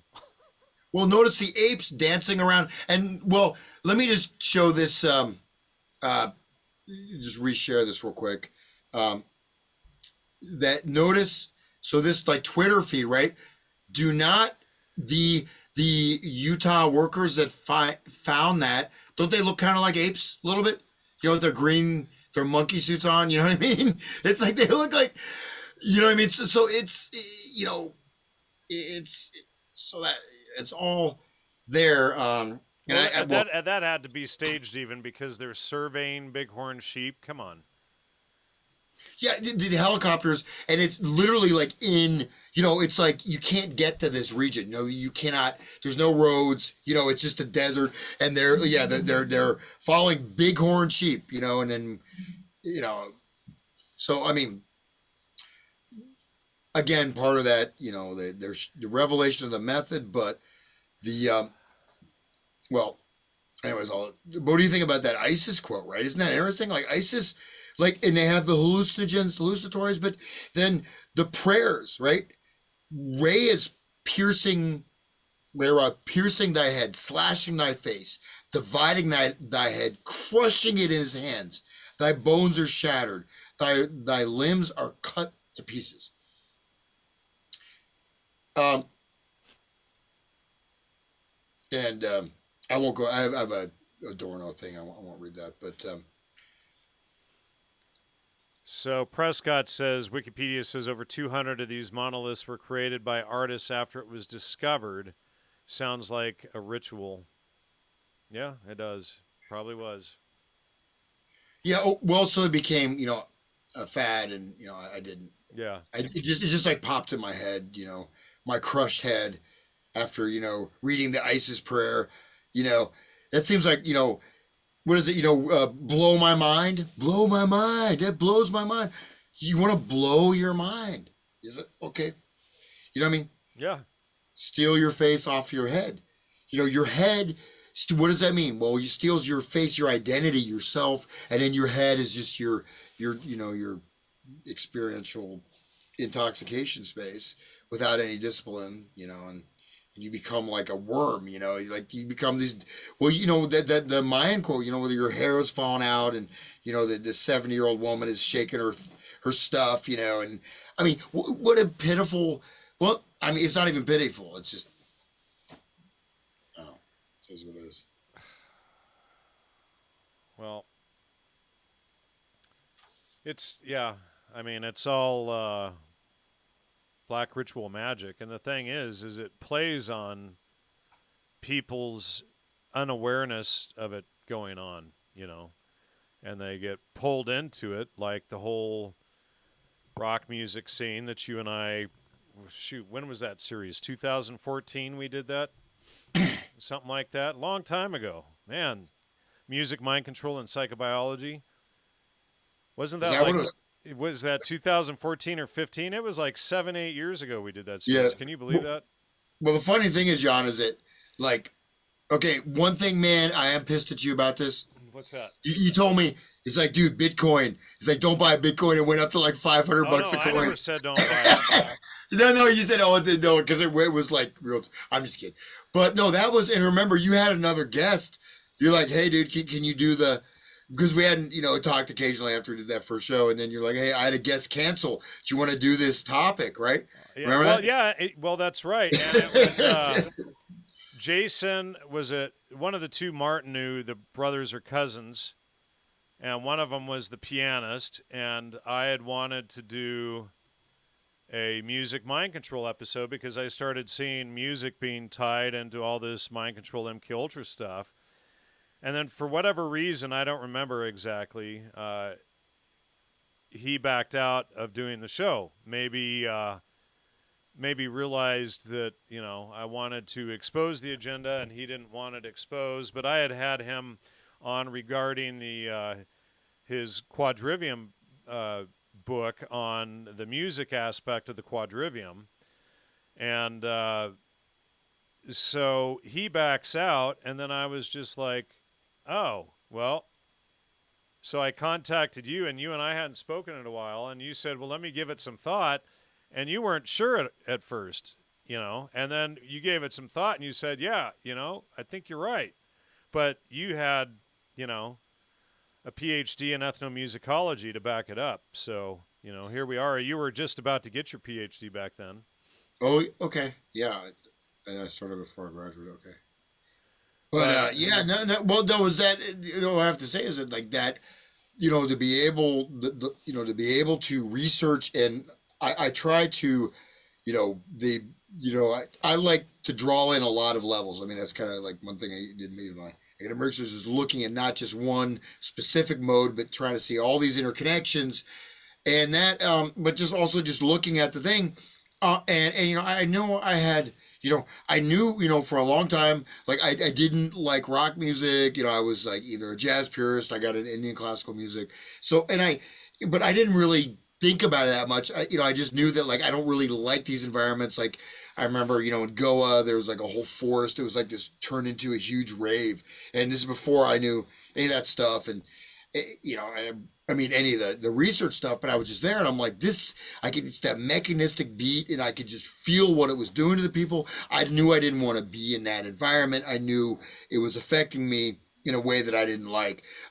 We just viscerally, you know what I mean? And I could, but just taking that topic, and you see where it leads you, man. I can understand why you wouldn't, if you know more about it, why you wouldn't want to do that topic, because it goes into everything.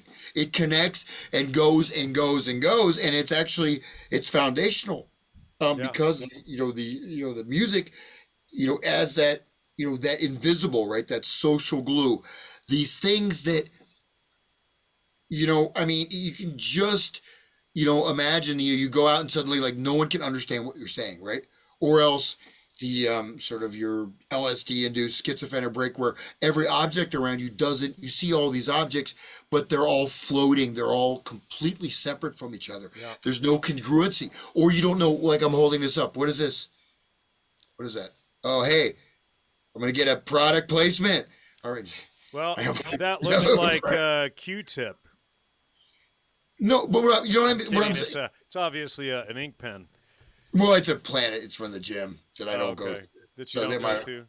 I was supposed to go today, but I didn't go. But I will. But But yeah, I mean, it's all of this is selling of anti-reality. Reality doesn't exist. Primacy of consciousness. Everything is just a projection, and it obviously goes back way before Aldous Huxley's Doors of Perception, but he was obviously a big promoter of it, and and they probably all worship Hassani Sabah because of his contributions, and Emanuel Swedenborg, and then Timothy Leary. All of these guys, they all promote this stuff, but there is an element of psychopaths that use it as a method of control, if that makes sense.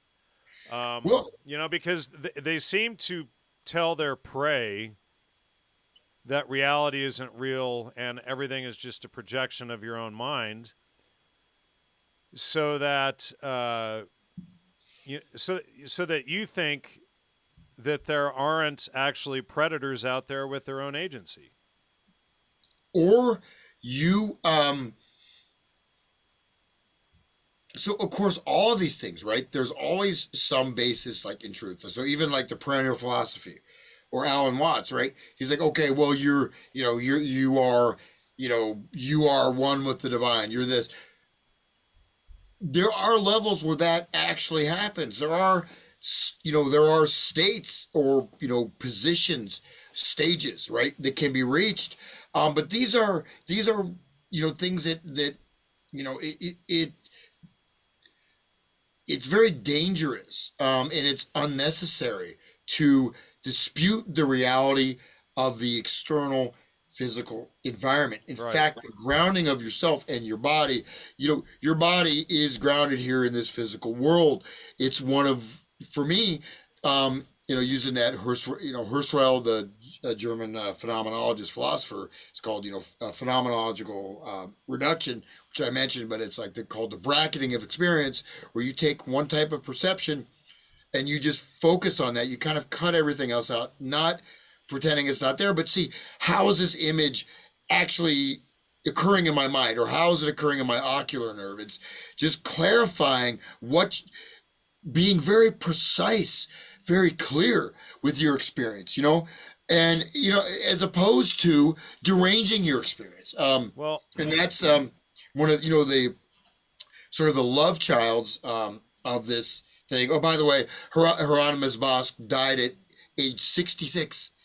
Mister, yeah. So, oh, I just forgot what so going back to Alan Watts, and he, of course, was part of the CIA's MKUltra program. We can find him in the letters of I didn't know Aldous. that. We can find him in the letters of Aldous Huxley, where Aldous Oh, Huxley wow. was recruiting him. But if we go to Alan Watts in the database, he helped create the Summer of Love at the Houseboat Summit, where he had Allen Ginsberg and Leary and Ramdas and all of these guys there to plan the Summer of Love. But he took this whole double bind thing from CIA co-founder Gregory Bateson to essentially cause or to create schismogenesis, to create schizophrenia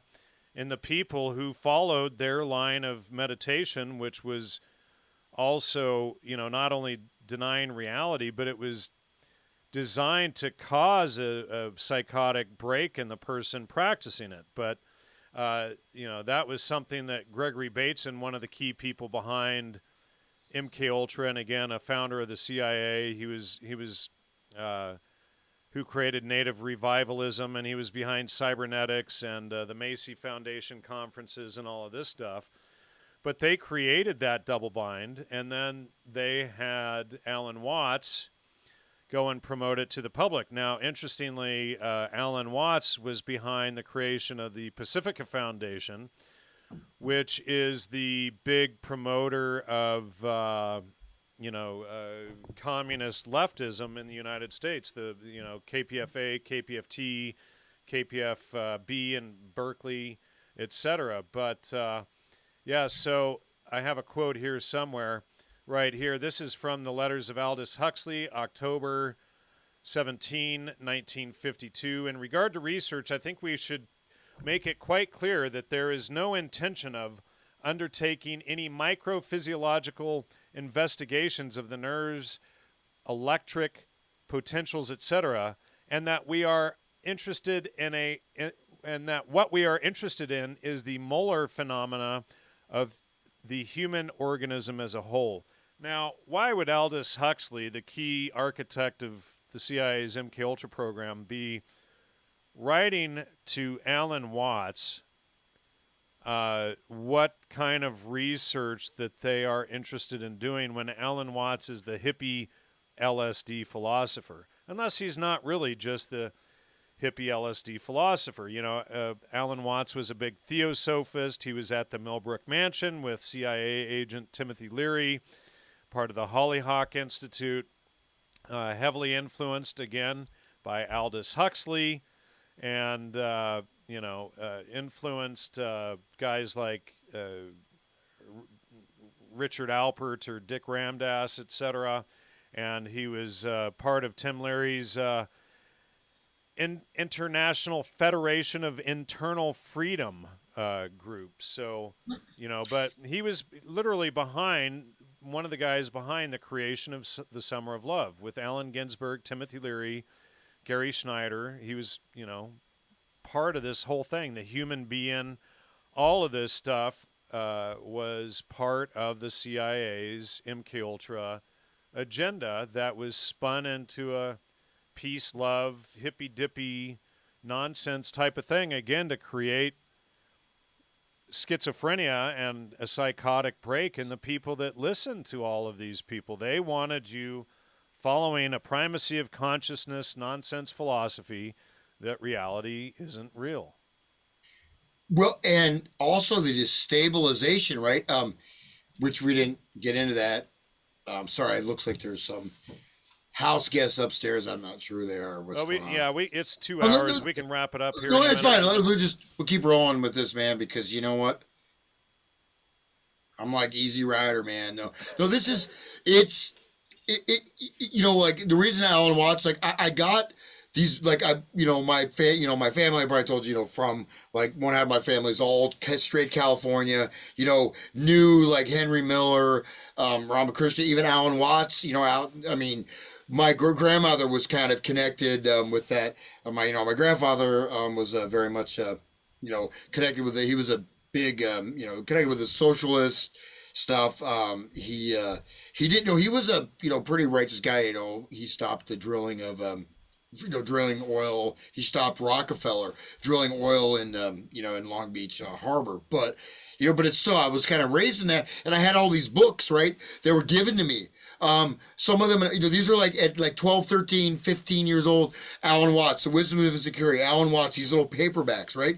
Those really, really damaged me, even probably more than doing psychedelics, because, like I said, I didn't know Alan Watts was connected with MKUltra. It doesn't surprise me. I keep getting all these. In my early mid-20s, I used to sit there and listen to Alan Watts on KPFK all the time, and I didn't even know he was behind the creation of the Pacifica Network. And I would sit there and try to do his ridiculous double-bind meditations and all this crap, but when you're young and gullible, you fall into all that junk. Well, I'm just going to read some quotes, just Alan Watts quotes. Trying to define yourself is like trying to bite your own teeth. Trying to define yourself is like trying to bite your own teeth. Well, it seems like in me, this is like, it's a Zen koan. It's contradictory. Well, wait, trying to define yourself. Well, I can define myself. In fact, I should define myself based on what I'm doing at the time. I'm talking to Jan.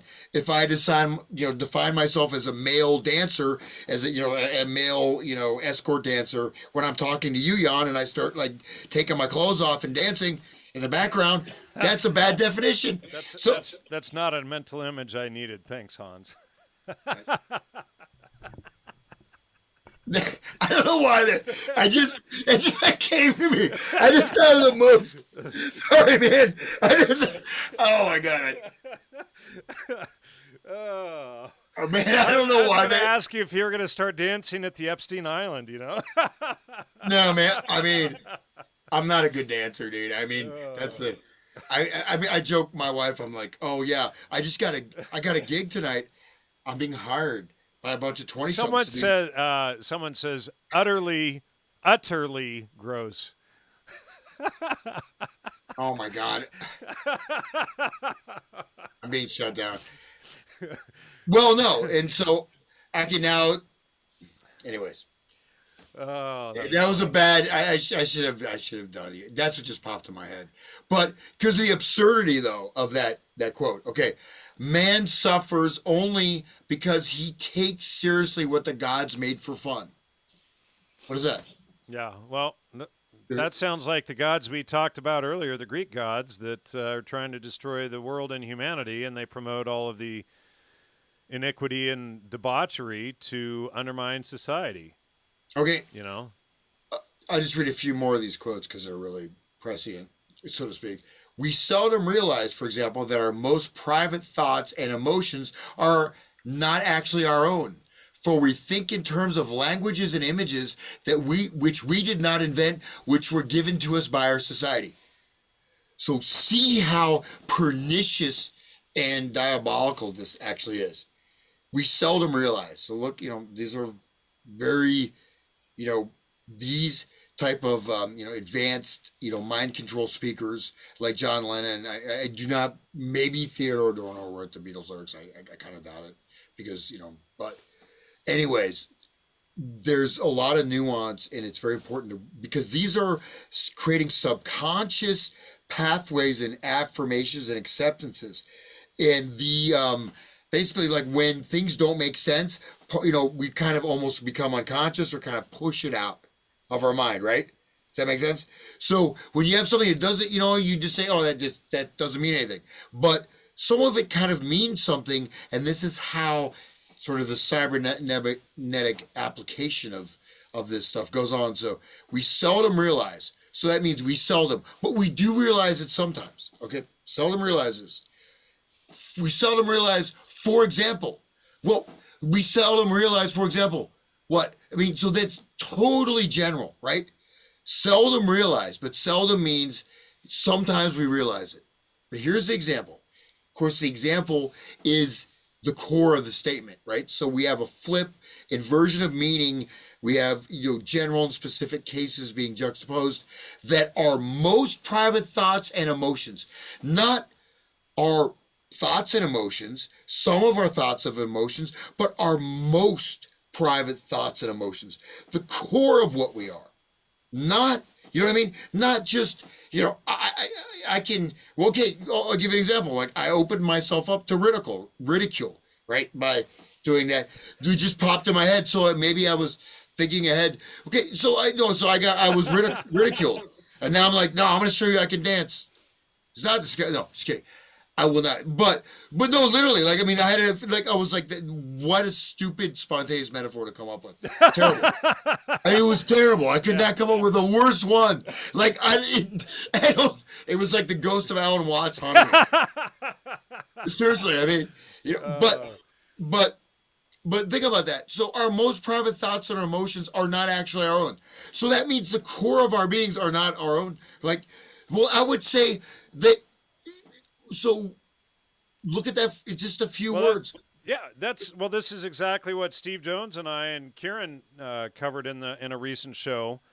Per these people who follow in primacy of consciousness philosophy, there is only one philosophy because you are it, and it's not your own philosophy because it's everybody's, but at the same time, there's only one philosophy.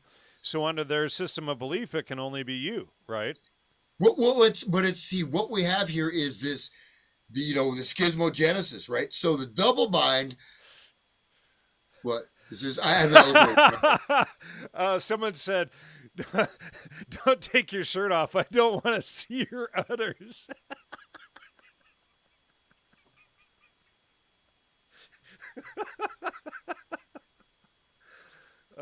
You're not gonna laugh at that? Come on, that's a good self-deprecating joke there. I'm not. That's not. I'm not saying that to myself, man. That's utter dick. That's utterly ridiculous. So that. Oh my God! I've ruined my career. I gotta turn around. No, but there you go. See, so there you go. Like you see my. I mean, Sorry, I didn't. Okay. By that absurd example, though, you have to define yourself for roles, right? If you're never defined. Well, okay, no, yeah, at a certain point, maybe if you reach a state of integration, then you can you can flow through life without this. But if you're inchoate, if you're not aware, if you're not intelligent, if you're not, you have to have some boundaries and definitions of yourself. In fact, if as you define guidance, it's a guidance. Well, it's a guidance, but it also is it creates clarity and simplifies. It doesn't create difficulty. But anyways, let me just finish this short quote because it's such a mind control treasure trove in these like 2 sentences, literally 2 sentences. So again, we seldom realize, for example, that our most private thoughts and emotions are not actually our own. For we think in terms of language and images that we did not invent. Well, do we have to invent language? Do we have to? That goes, why we all speak languages. Dogs bark, birds chirp. There's a language is part, logos, languaging is part of the word, any, right. Even trees communicate. Trees communicate with, with infrasonic sound under the earth. Trees have networks of communication. In fact, right, they communicate through these very low resonant frequencies like electrical impulses. So communication language is there. So we think in terms of language which we did not invent, but which were given to us by our society. So our society is now evil for giving us language and images that we didn't invent. Then my own private thoughts and emotions, I don't own them anymore. Right. It means, so look what a head fuck that is. If you took that seriously, think about that. And that's Alan Watts' quote, right? Yeah, these are all Alan Watts quotes. Okay, that's and it's the same. It's in line with the nonsense that Aldous Huxley's close pal Jiddu Krishnamurti promoted too. But one thing that Watts omits there is defining terms. Yeah, not only defining terms, but just I'll read 2 more quotes. The meaning of life is just to be alive. It is so plain and obvious and so simple, and yet everybody rushes around in a great panic if it were necessary to achieve something beyond themselves. So you should just be on a street corner, drugged out, panhandling, and a wreck until you overdose and die, apparently. Or in the case of Alan Watts, drink yourself to death. Well, that's because probably his karmic guilt from what he was doing, because he got set up as this Zen master guru with his funky mustache.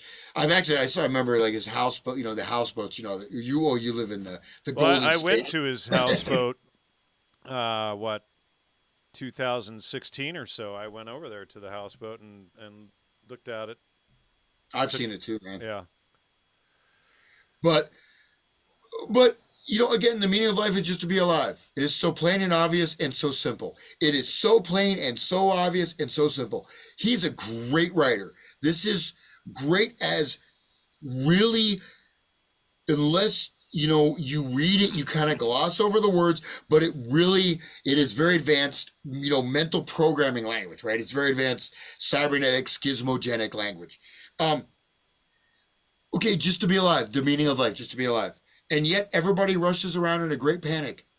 Oh, as if it was necessary to achieve something beyond themselves. Well, Heidegger, says, the main thing is that the whole point of being alive is to reach beyond yourself, right? To go beyond yourself. And that is, if that is it, just to be alive. Well, what if I'm on, I'm on a ventilator in a hospital? That's the meaning of life. I've succeeded. I'm not in, okay. And well, Prescott says, empty your mind and melt into the great oneness, but nothing exists outside your mind. Screw it. Just do drugs and let us enslave you. The menu is not the meal. You are a Right. function of what the whole universe is doing in the same way that a wave is a function of what the whole ocean is doing. Through our eyes, the universe is perceiving itself. Through our ears, the universe is listening to its harmonics. We are witnessing through which the universe becomes conscious of its glory, of its magnificence. So there you have, you always has to be some kernel of truth, but then what is the universe, right? The universe. So all these vagaries. I have realized the past and future are real illusions. They exist in the present, which is what there is and all there is. I mean, I remember reading that which, yes, is that true? It is true. In obviously in one way, but without our past, it's not past and future. It's not like we're going to time travel, right? It's not like we're going to, change our skin color. Well, we can change our skin color or genders, if we want to now, but that's part of this whole. Well, I'm a non-binary horse. Yep. There you go, man. So I can't do a pole dance though, because I'm a horse. My God, that was like that will go down. Like I'm gonna have to get psychotherapy, man. You're probably not even like giving me the. And that was a negative example. I'm not defining. Dude, it was funny. It was funny. Just laugh, roll with it. It was hilarious. No, I've been pushed to the edge. I may actually do it.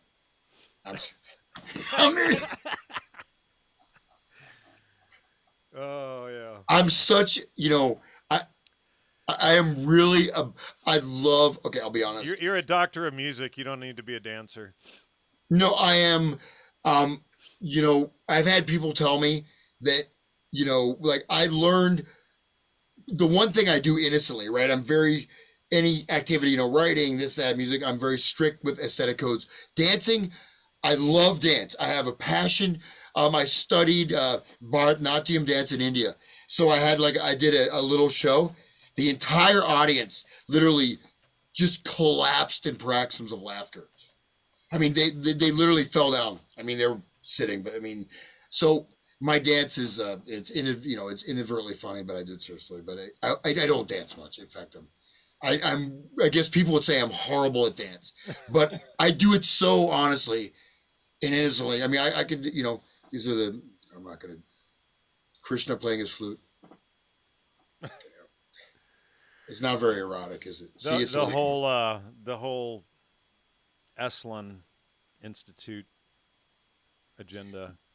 Well, Brian, but that I really want to, I think, thank you, or if I brought up Alan Watts, thank myself, but I'll thank you for bringing that up because I didn't know he was connected with MK Ultra, but look at, so between the first few quotes I read, right? And then you look, he's got stuff, go with the flow, jump in the stream of life. The universe is seeing itself through you. You're the voice. The universe is hearing its own harmonics through you.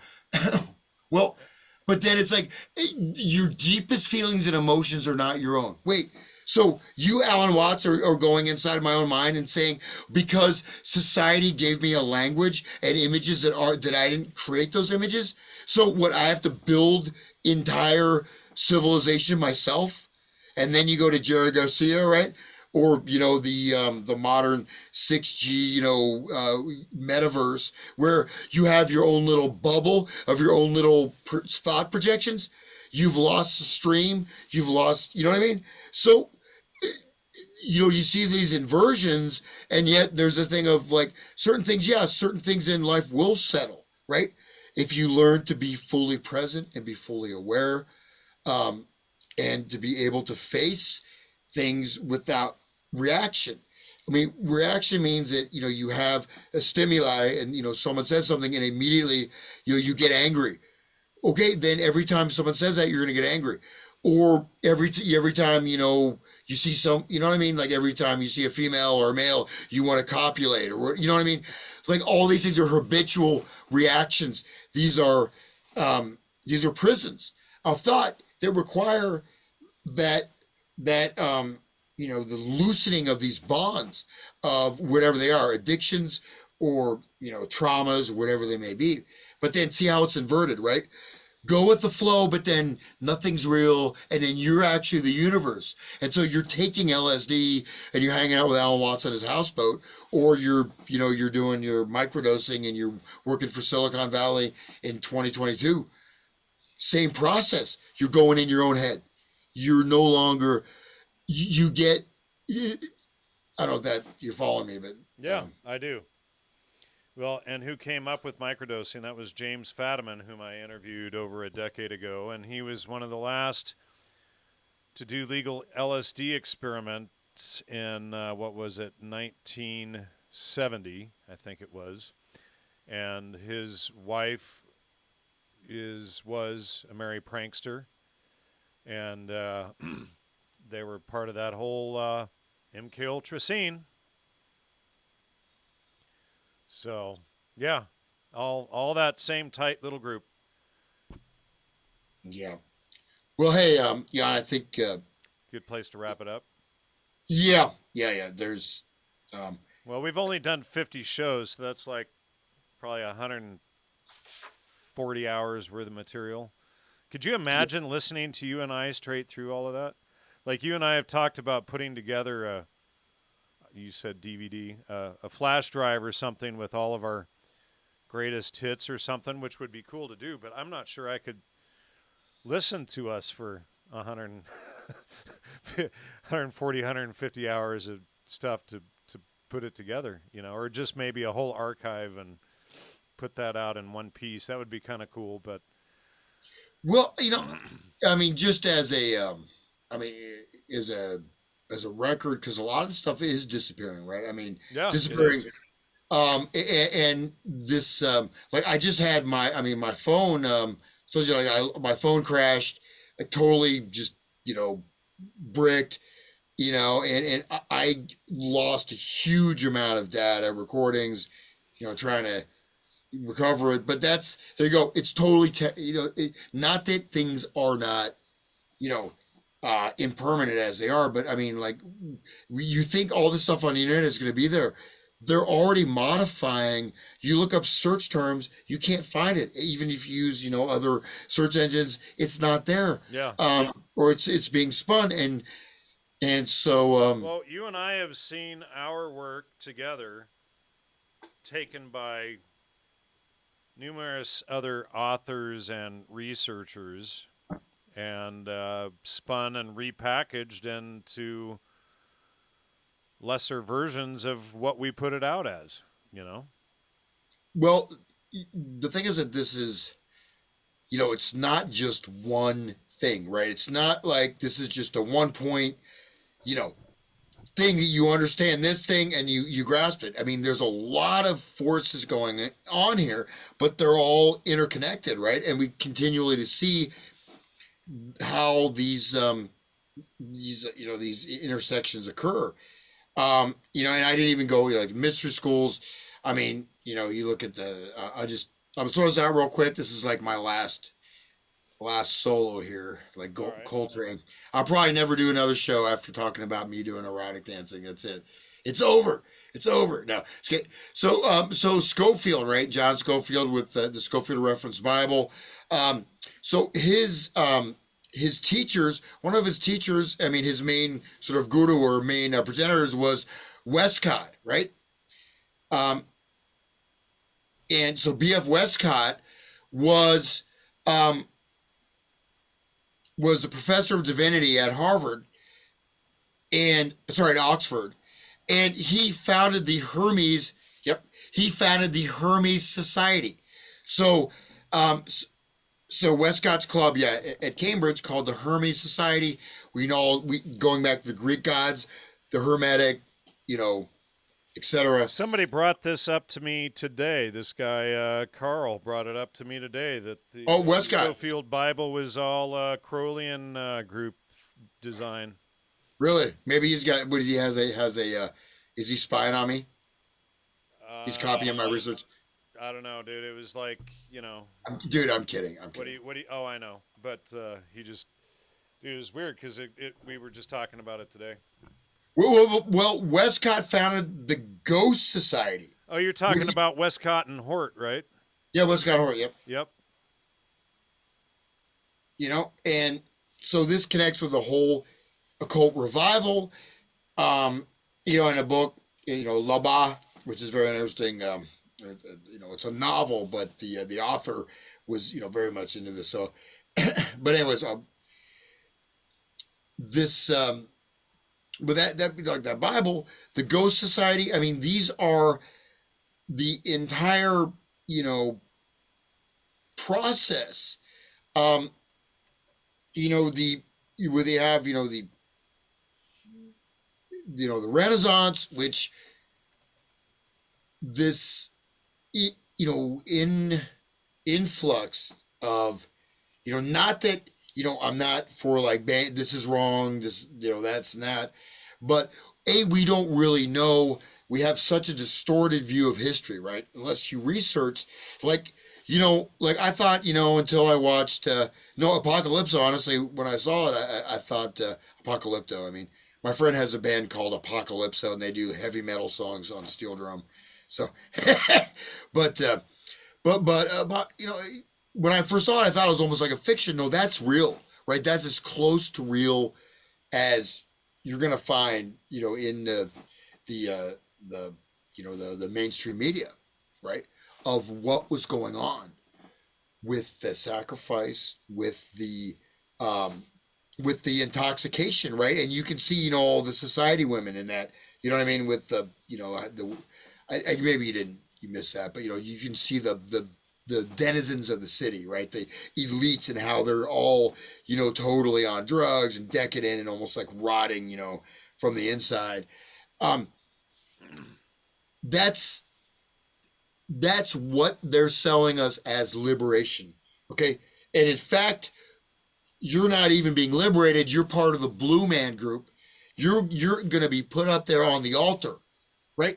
And, you know, and your terror and your fear and your negative emotions, which is what 6G feeds off of, right? The 6G network is supposedly going to feed off of all the, all these, it's a biosymbiotic internet.